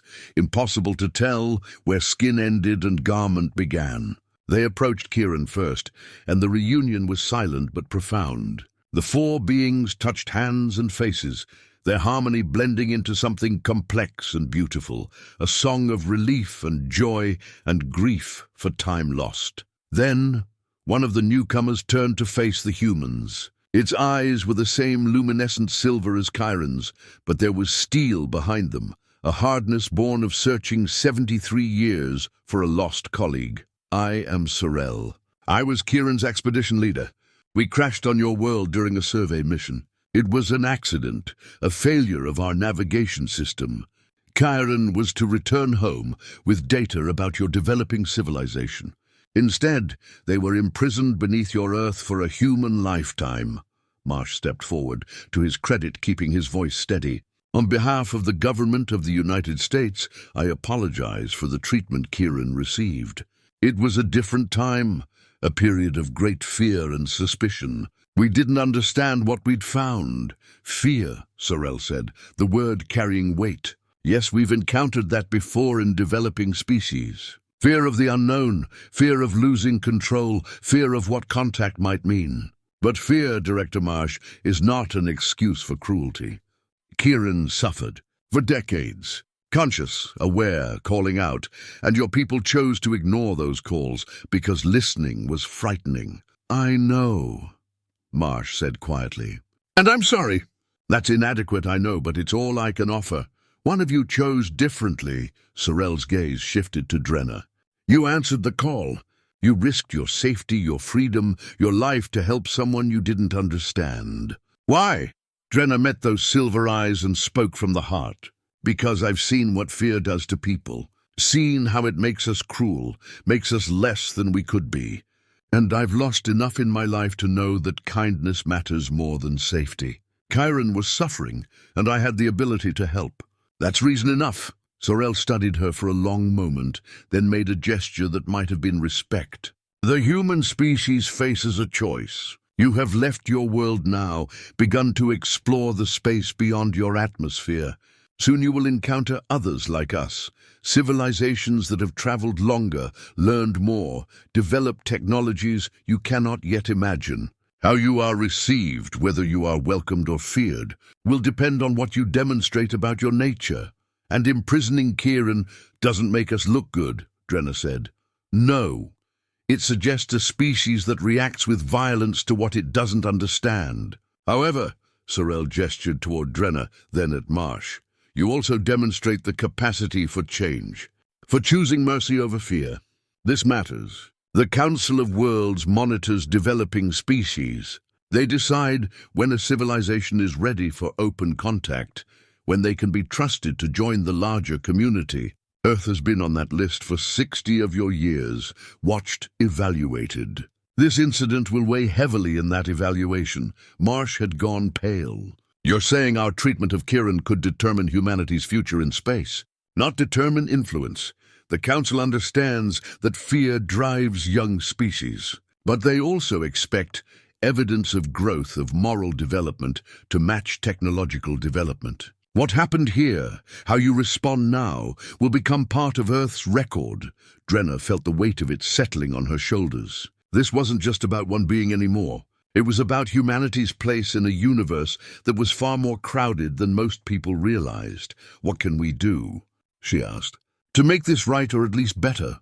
Tell the truth, Sorel said simply. Your species hides its contact with us, buries it in classified files, pretends you are alone in the universe. This hiding breeds fear. Fear breeds cruelty. If humanity is to grow, it must face reality. You are not alone. You have never been alone. And the sooner your people accept that, the sooner they can begin to mature. Marsh was shaking his head. I don't have the authority to declassify 70 years of contact protocols. That decision requires, then find someone who has that authority, Sorel interrupted. Or accept that your species will remain in quarantine, monitored but not engaged, until you demonstrate readiness.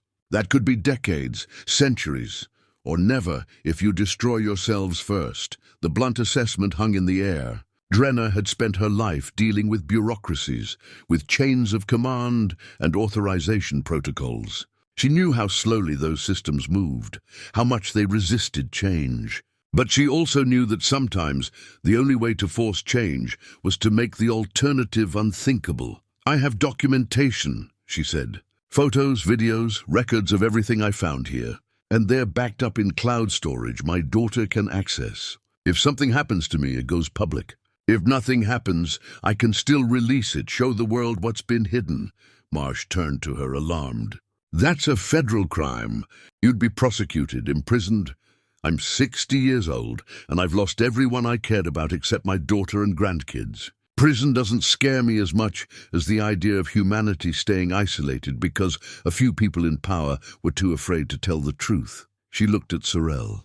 If I release this information, if the world learns about Chiron and about you, what happens? Chaos initially, Sorel said. Your species will react with fear, wonder, disbelief. Some will embrace the truth. Others will deny it violently. But eventually, the reality will settle, and humanity will have to adjust to a universe where it is not the center, not the most advanced, not alone. That adjustment will be difficult, but it is necessary. And the Council, Drenna asked, will they see it as evidence of growth? That we are here, speaking openly, suggesting disclosure? Yes, that will matter. The Council values transparency, the willingness to face difficult truths. A species that can acknowledge its mistakes and choose differently has potential. Drenna looked at Marsh, saw him wrestling with the decision. His career, his life's work, everything he'd built would be destroyed by disclosure. But he'd also seen what fear had cost, had stood in that chamber and witnessed 70 years of unnecessary suffering. Tell them, Kieran said, speaking for the first time in a voice that was halfway between sound and thought. Tell your people the truth. I forgive what was done to me. Help your species forgive itself for the fear that made it possible.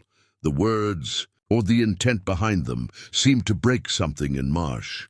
He stood there in the clearing, phone in hand, face showing every one of his 60-some years, and made the hardest decision of his life. I'll need time, he said. To brief my superiors, to coordinate with other agencies, to prepare the public for disclosure. But I'll do it. I'll recommend full transparency, and I'll push for it at every level.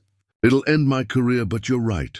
Fear has cost us too much already. Sorel made that gesture of respect again. You have 30 days. After that, if your government has not initiated disclosure, we will do it ourselves. We will appear over major population centers, broadcast our existence, and force the conversation. It will be chaotic, but humanity will adapt or it won't. Either way, the hiding ends. 30 days, Marsh repeated, already calculating. I can work with that. Sorel turned to Chiron, and the four beings communicated silently for a moment. Then Chiron approached Drenna and took her hands gently. Images flooded her mind again. A promise of friendship between species, of humanity joining a larger community, of possibilities beyond current imagination. She saw herself older, still living on this property, but with the tower transformed into something else. A memorial, perhaps. A reminder of what fear costs and what courage gains. "Thank you," Kieran said, the words clear in her mind. "For hearing me when I called. For choosing kindness. For showing your species at its best." Then Kieran and the others boarded their craft, the door closing seamlessly, and the ship rose into the sky as silently as it had descended. Within moments it was gone, accelerating beyond human ability to track, leaving only churned grass and changed lives in its wake. Drenna stood in the clearing, watching the empty sky, and realized her hands were shaking. Not from fear, from awe, from the bone-deep understanding that everything had just changed, and that somehow, impossibly, she'd helped make it happen. Marsh was already on his phone, speaking urgently to someone in Washington. The tactical team stood in stunned silence, processing what they'd witnessed. And Roy's truck was pulling up the access road, drawn by reports of strange lights and activity. The hardest part was about to begin. Not the discovery, but the disclosure.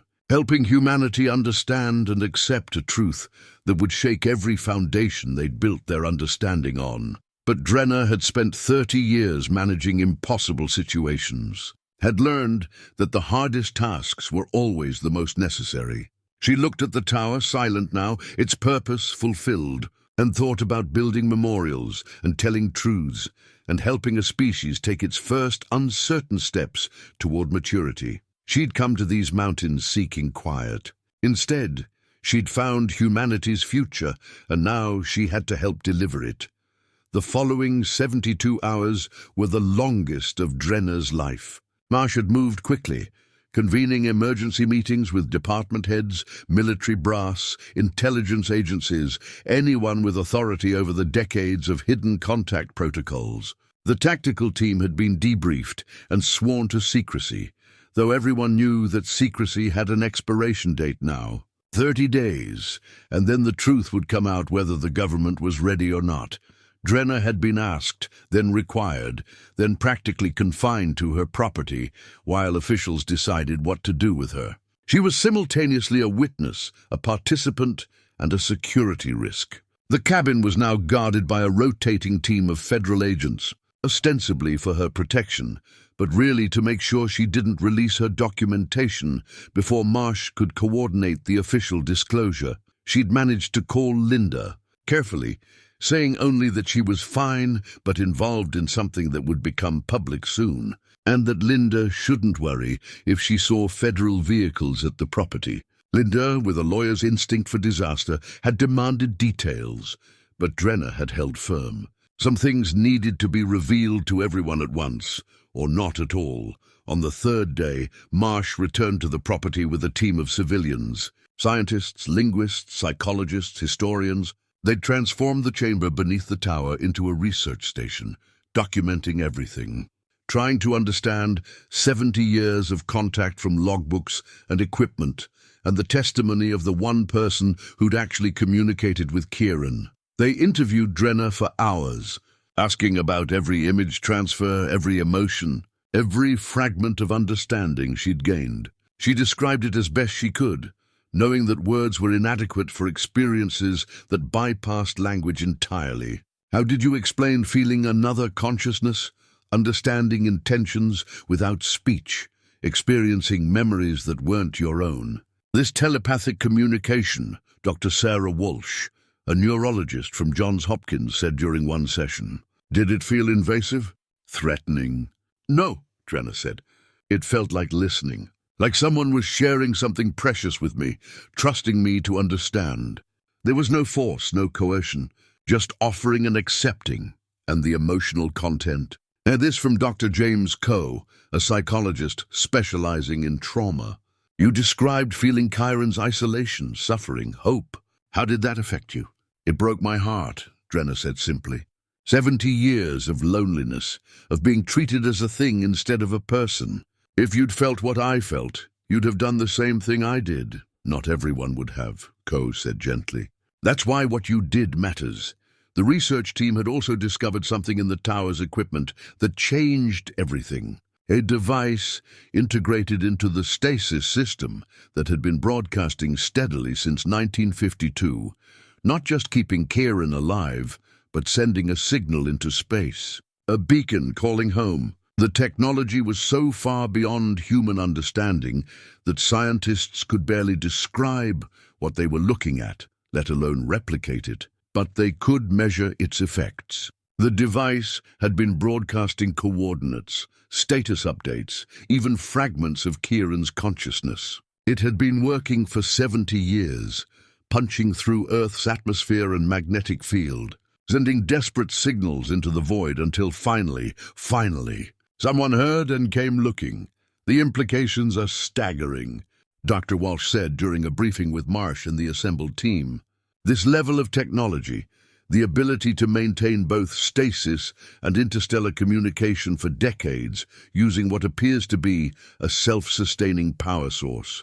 If we could understand even a fraction of this, it would revolutionize human science, which is why we need to approach disclosure carefully, Marsh said. When this becomes public, every government on Earth will want access to that technology. Every corporation, every military, will be facing pressure from all sides.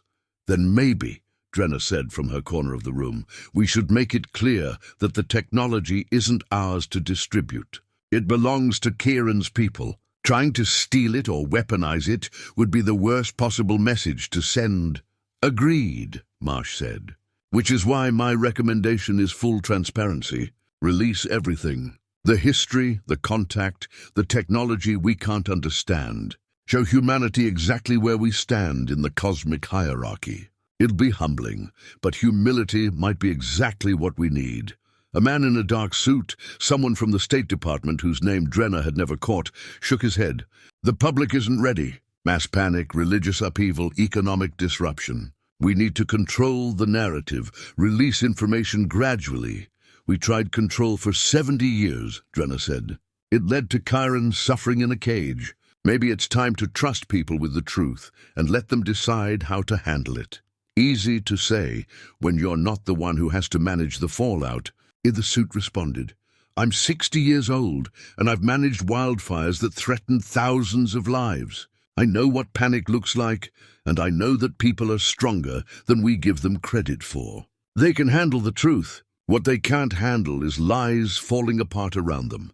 The debate continued for hours, circling the same arguments. Control versus transparency. Gradual release versus immediate disclosure.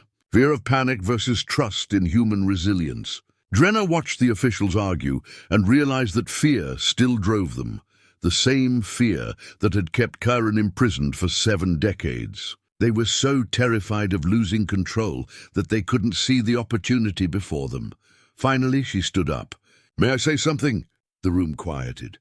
Marsh nodded. I've been listening to all of you debate the best way to tell humanity we're not alone, and I understand your concerns. But here's what I know. In 10 days, I release my documentation, whether you're ready or not. In 27 days, Sorel returns and broadcasts the truth themselves if we haven't. You're not debating whether to disclose. You're debating whether humanity hears it from us or from them. And if they hear it from them, every word you say afterward will sound like excuses and cover-ups. She looked around the room, meeting eyes. You want to control the narrative? Then get ahead of it. Call a press conference tomorrow. Show the footage, share the logbooks, admit what was done and why it was wrong. Give people time to process before Sorel shows up and forces the issue. That's your only real option. The suit started to object, but Marsh raised a hand. She's right. We've been so focused on managing the disclosure that we forgot we're on a deadline. Either we tell the story our way now, or someone else tells it for us. He looked at his tablet, checking something. I have authorization from the Director of National Intelligence to proceed with coordinated disclosure. We brief the President tomorrow morning, then the UN Security Council, then we go public. Full transparency, no redactions, except for details that might compromise current intelligence operations. That's career suicide, someone said. Probably, Marsh agreed. But it's also the right thing to do, and I'm tired of choosing career over conscience. He looked at Drenna with something like respect. "Ms. Moss, you'll need to be part of the press conference. You're the civilian who made contact, who chose compassion over fear. People need to see that this isn't just governments and militaries. It's human beings making choices about how we treat others." Drenna's stomach clenched. Public speaking had never been her strength. She'd led teams, managed operations, but always from behind the scenes. Standing in front of cameras, in front of the world, sharing something this massive. But she thought about Chiron, alone in that chamber for 70 years. If Chiron could endure that, she could endure a press conference. "I'll do it," she said. "On one condition. I want Roy Kemper there too. He's the one who warned me, who tried to protect me from his own involvement. He represents the ordinary people who knew something was wrong, but felt powerless to change it." Marsh considered, then nodded. "Agreed, we'll coordinate the details. But Ms. Moss, understand that after tomorrow, your life changes forever. You'll be famous, scrutinized, probably hounded by media for years. Are you ready for that?" Drenna thought about her small cabin, her quiet mornings, the solitude she'd sought. All of that was ending, had ended the moment she descended that ladder into the chamber. But in its place, she'd found purpose. Not the kind she'd expected, but purpose nonetheless. "No," she said honestly. "But I'll do it anyway." That night, alone in her cabin for the first time in days, Drenna called Linda. "Mom, are you okay? The news is saying something big is about to break, and there are rumors about first contact, and I keep thinking about you saying things would become public." "Linda, honey, I need you to sit down. What I'm about to tell you is going to sound impossible, but it's all true, and tomorrow the whole world is going to know." She explained everything. The tower, Chiron, the rescue, the coming disclosure. Linda listened in silence, and when Drenna finished, there was a long pause. "Mom," Linda finally said, her voice shaking, "you found aliens. You saved an alien. And tomorrow you're telling the world. That about sums it up. Yes, I'm coming up there. Right now, tonight. You shouldn't be alone for this. Linda, it's a 5-hour drive at night. I don't care. You're my mother. You just changed human history, and I'm not letting you face the cameras without family there. I'm leaving now." Drenna felt tears on her face, surprised by how much Linda's support meant. "Thank you, honey. Drive safe. I love you, Mom. I love you too." After they hung up, Drenna sat on her porch in the dark, looking at the tower. The structure was silent now, its purpose fulfilled, but it had become something else. A monument to fear overcome, a reminder of the cost of isolation and the value of connection. She thought about Tom, wished fiercely that he could see this, could share this impossible moment. He'd always believed in the best of humanity, even when she struggled to. He'd have loved knowing that when it mattered most, people chose right over easy. The stars were impossibly bright, and looking up at them now, Drenna felt vertigo at the thought of how many of them might harbor life, civilization, beings looking back at Earth and wondering if humanity would ever be ready to join them. Tomorrow, the world would begin answering that question. The press conference was held in Washington, in a room Drenna had seen on television 100 times, but never imagined standing in herself. The podium bore the presidential seal. Behind it sat representatives from every major agency, defense, state intelligence, NASA, and at the side, looking small and out of place, sat Drenna Moss and Roy Kemper, two civilians who'd stumbled into something bigger than themselves. Linda sat in the front row, her presence a steadying force. She'd arrived at the cabin at 2 in the morning, and they'd stayed up the rest of the night talking, crying, holding each other against the vastness of what was coming. Now Linda watched her mother with fierce pride, ready to defend her against anyone who questioned her choices. Director Marsh stepped to the podium. The room was packed with journalists, cameras, officials. The entire world was watching via live stream. Billions of people waiting to learn why their governments had called this unprecedented joint announcement. "Good afternoon," Marsh began, his voice steady despite the weight of what he carried. "I'm Director William Marsh of the Department of Interior Special Projects.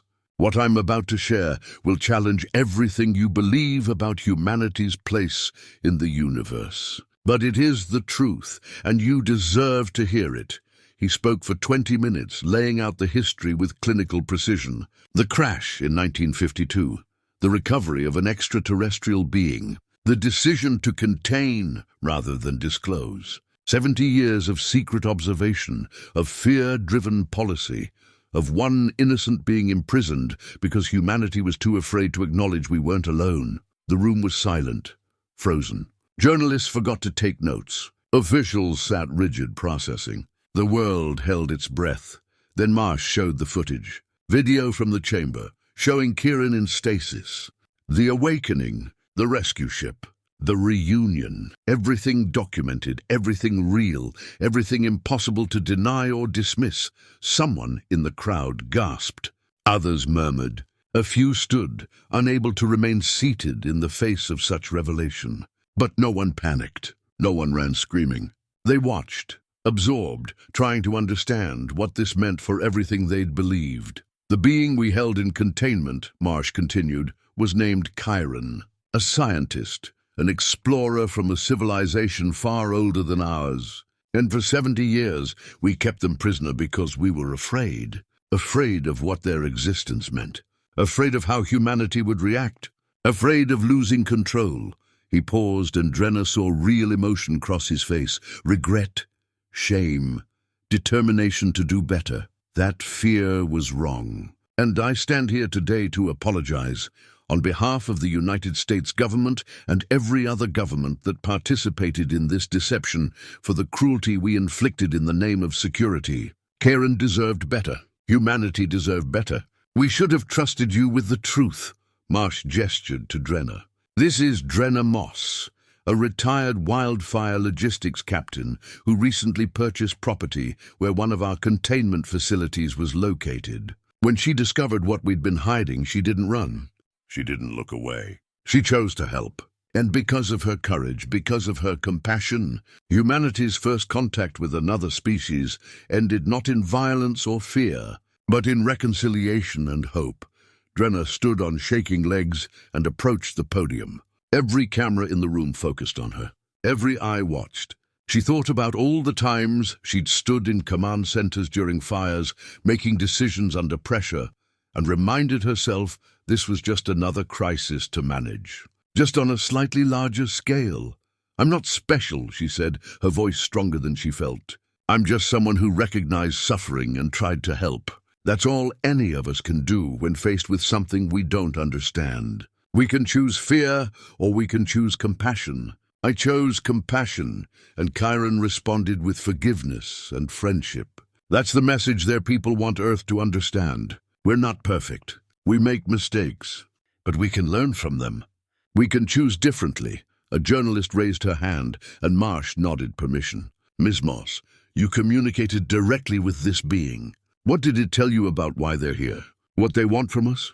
Kieran and their people are explorers, scientists, trying to understand the universe. They're not conquerors or saviors. They're just curious the way humans are curious. They want to share knowledge, to help younger civilizations avoid mistakes they've made. But they only help species that are ready, that show the moral development to match their technology.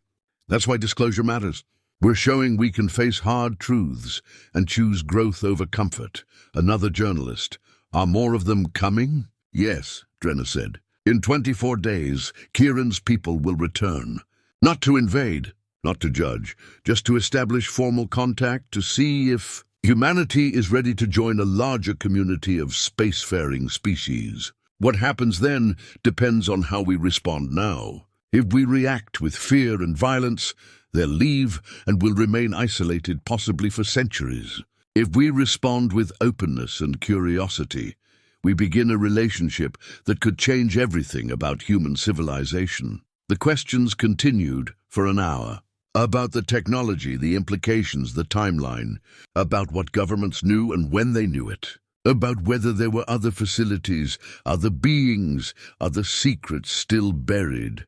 Marsh answered what he could, promised transparency on everything else. He confirmed that the facility beneath Drenna's property would become a memorial, a reminder of what fear cost and what courage gained. He announced the formation of a new international body to coordinate contact protocols, to ensure that if and when more species made contact, humanity would be ready to respond thoughtfully rather than fearfully. And through it all, Drenna stood beside him, a civilian who'd accidentally become humanity's representative, showing that ordinary people could make extraordinary choices when it mattered most. After the conference, after the cameras stopped and the officials left and the journalists scattered to file their stories, Linda found Drenna in a quiet hallway, and they held each other without words. Everything had changed. The world was processing the biggest revelation in human history. But in that moment, they were just a mother and daughter, grateful to have each other in a universe that had suddenly become far larger and far more wonderful than either had imagined. "You did good." "Mom," Linda said, "I just told the truth. That's what made it good."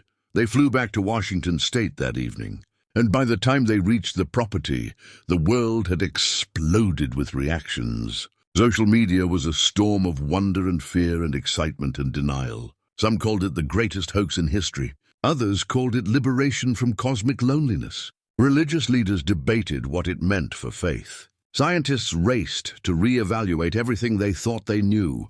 Governments scrambled to adjust policies for a universe where humanity was no longer alone.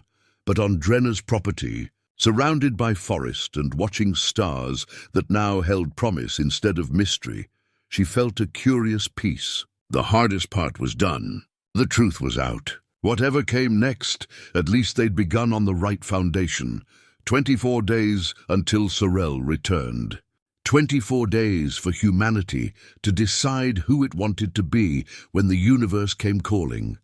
Drenna intended to spend those days exactly as she'd planned when she first came here, in quiet reflection, watching the forest and thinking about what it meant to be human in an infinite cosmos full of neighbors.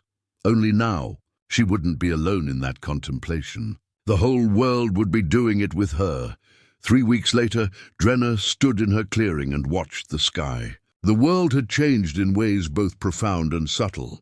Global stock markets had crashed, then recovered, then found new equilibriums. Religious institutions had issued statements ranging from denial to embrace. Scientists had formed international collaborations to prepare for potential technology exchange. And ordinary people, after the initial shock wore off, went back to their lives, but with eyes that occasionally drifted skyward, wondering. The property itself had been transformed. The government had funded the memorial, turning the underground chamber into a museum. Visitors came by the hundreds, walking the path to the tower, descending the ladder to see where Karen had been held, where humanity had kept its fear locked away for 70 years. A plaque outside bore Kieran's name and a simple inscription, "Forgiveness given, compassion remembered. May we choose better." Roy visited weekly, no longer bringing supplies, but bringing news, gossip, connection to the world beyond the forest. He'd become something of a celebrity himself, the local man who tried to protect his community and ended up part of humanity's greatest story. He handled it with grace, always deflecting attention back to Drenna and to Kieran, insisting he'd just been doing his job. Linda had extended her stay, working remotely from the cabin, unwilling to leave her mother alone during this transition. The grandkids visited on weekends, and Drenna taught them about the stars, about the universe, about choosing kindness even when fear seemed easier. They were too young to fully understand, but they'd grow up in a world where alien life was simply a fact, where the universe was known to be full of neighbors, and that would make them citizens of a larger cosmos, in ways Drenna's generation could never quite achieve. The media attention had been intense at first, but Drenna had learned to manage it. She gave interviews to reputable journalists, declined the circus of talk shows and conspiracy theorists, and generally tried to be a steady voice for reason and compassion. She'd never wanted fame, but she accepted the responsibility it brought, Someone needed to remind people that Kieran was a person, not a specimen or a threat or opportunity for exploitation. On the evening of the 24th day, Drenna stood exactly where she'd stood when Sorel's ship first arrived. Linda was beside her, and Roy had come with his family. Government officials had set up monitoring equipment at a respectful distance. The world watched via cameras positioned around the clearing. Billions of people witnessing humanity's second contact with alien life. The ship appeared at sunset, materializing from nothing to solid reality, descending with that same gentle grace. This time, 4 beings emerged. Sorel, Kieran, and 2 others Drenna didn't recognize. Kieran looked healthier than before, stronger, the effects of 70 years of imprisonment fading under proper care. Sorel approached first, addressing Drenna directly. "You kept your word. The truth was disclosed, and your species responded with surprising maturity. The Council of Worlds has reviewed Earth's actions, both the imprisonment and the eventual compassion. They have agreed to limited contact, supervised exchange of basic scientific knowledge, and continued observation to assess humanity's readiness for full membership." "Limited contact," Drenna said. "That's not full acceptance. No, but it is progress. Your species has much to learn about cooperation, about managing resources, about resolving conflicts without violence. But you have demonstrated capacity for growth, for choosing mercy over fear. That matters greatly. The Council is patient. They will watch, offer guidance when asked. And in time, if humanity continues to develop ethically as well as technologically, full contact will come." Kieran stepped forward and took Drenna's hands. Images flooded her mind, but gentler than before, controlled. She saw herself as Kieran saw her, a bridge between fear and hope, someone who'd chosen right over easy at a critical moment. She saw Earth from Kieran's people's perspective, a beautiful but troubled world, full of potential but still learning, still growing, still figuring out what kind of species it wanted to be. "Thank you," Kieran said, the words clear in Drenna's mind, "for hearing me, for helping me, for showing your people that kindness transcends species. Will we see you again?" Drenna asked. "Yes, I have requested assignment to Earth's contact team. I spent 70 years here. I want to see what you become, help guide that becoming if I can. Consider me your first alien neighbor." The thought made Drenna smile. A neighbor. Not a prisoner, not a specimen, not another.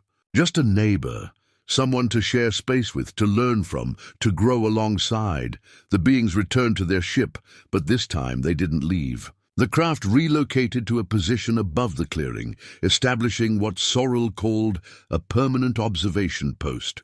Earth would be monitored, assisted when appropriate, given time and space to mature into a species ready for the stars. After they left, Drenna remained in the clearing as darkness fell and stars emerged. She thought about how she'd come here seeking an ending, a quiet place to run out the clock on a life that felt finished after Tom died. Instead, she'd found a beginning, not just for herself, but for all of humanity. The tower stood silent now, its purpose fulfilled, transformed from cage to memorial. Visitors would come here for generations, would descend that ladder and stand in that chamber and remember what fear cost and what compassion gained. They'd look at Kieran's name on the plaque and understand that the universe was full of people, different people, strange people, but people nonetheless, and that how humanity treated those people would define who humans became. Linda came and stood beside her mother, looking up at where the observation ship hung invisible against the stars. "What happens now?" "Now," Drenna considered. "Now we do the work. The hard, slow work of becoming better than we were. Of choosing growth over comfort, compassion over fear, connection over isolation. The universe is watching, honey. Not to judge us for our failures, but to see if we can learn from them. And I think we can." "You sound hopeful." "I am. For the first time in a long time, I really am." They stood together in comfortable silence, mother and daughter, watching stars that were no longer cold and distant, but warm with possibility.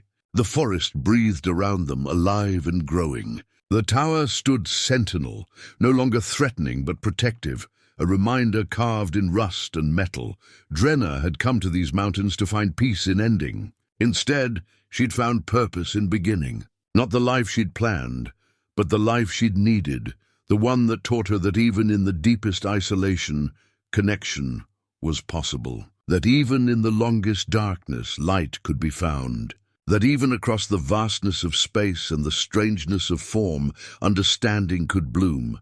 The universe had been calling, and she'd answered. Now the real work began, but she wouldn't face it alone. None of them would. That was the gift Chiron had given humanity. The knowledge that they'd never been alone, would never be alone again. That the cosmos was full of voices, singing songs of exploration and wonder, waiting for Earth to learn the harmony and join the chorus. Drenna closed her eyes and felt the night breeze on her face, heard the forest singing its ancient song, sensed the observation ship above, keeping its patient watch. She thought about Tom, about all the years of grief and paralysis, about how she'd believed her life's meaningful work was finished. She'd been wrong. It was just beginning. And standing here in the clearing, with Linda beside her and the stars above, and the whole infinite universe spreading out in all directions, Drenna Moss felt something she hadn't felt in 5 long years. She felt ready. Ready for tomorrow, ready for challenge, ready for a future that promised to be strange and difficult and absolutely worth living for. The tower hummed, just once, so softly she almost missed it. Not a warning anymore. A lullaby. A promise. A welcome home. She smiled and walked back to the cabin, where lights burned warm against the darkness and coffee waited and life, miraculous and strange and infinitely precious, continued its forward momentum into a future that no one could predict, but everyone could help shape. The quiet she'd sought had become something better. Not emptiness, but peace. Not isolation, but connection to something vast and wonderful. She'd found her place in the universe, and it was exactly where she'd been all along, standing on ground that had never been as solid or as holy as it felt in this moment. The stars watched, patient and kind, as Earth took its first uncertain steps toward joining them. And Drenna Moss, retired wildfire captain, unlikely first contact, accidental hero, walked into her future with her head high and her heart open. The universe had called, and she'd answered, and that had made all the difference.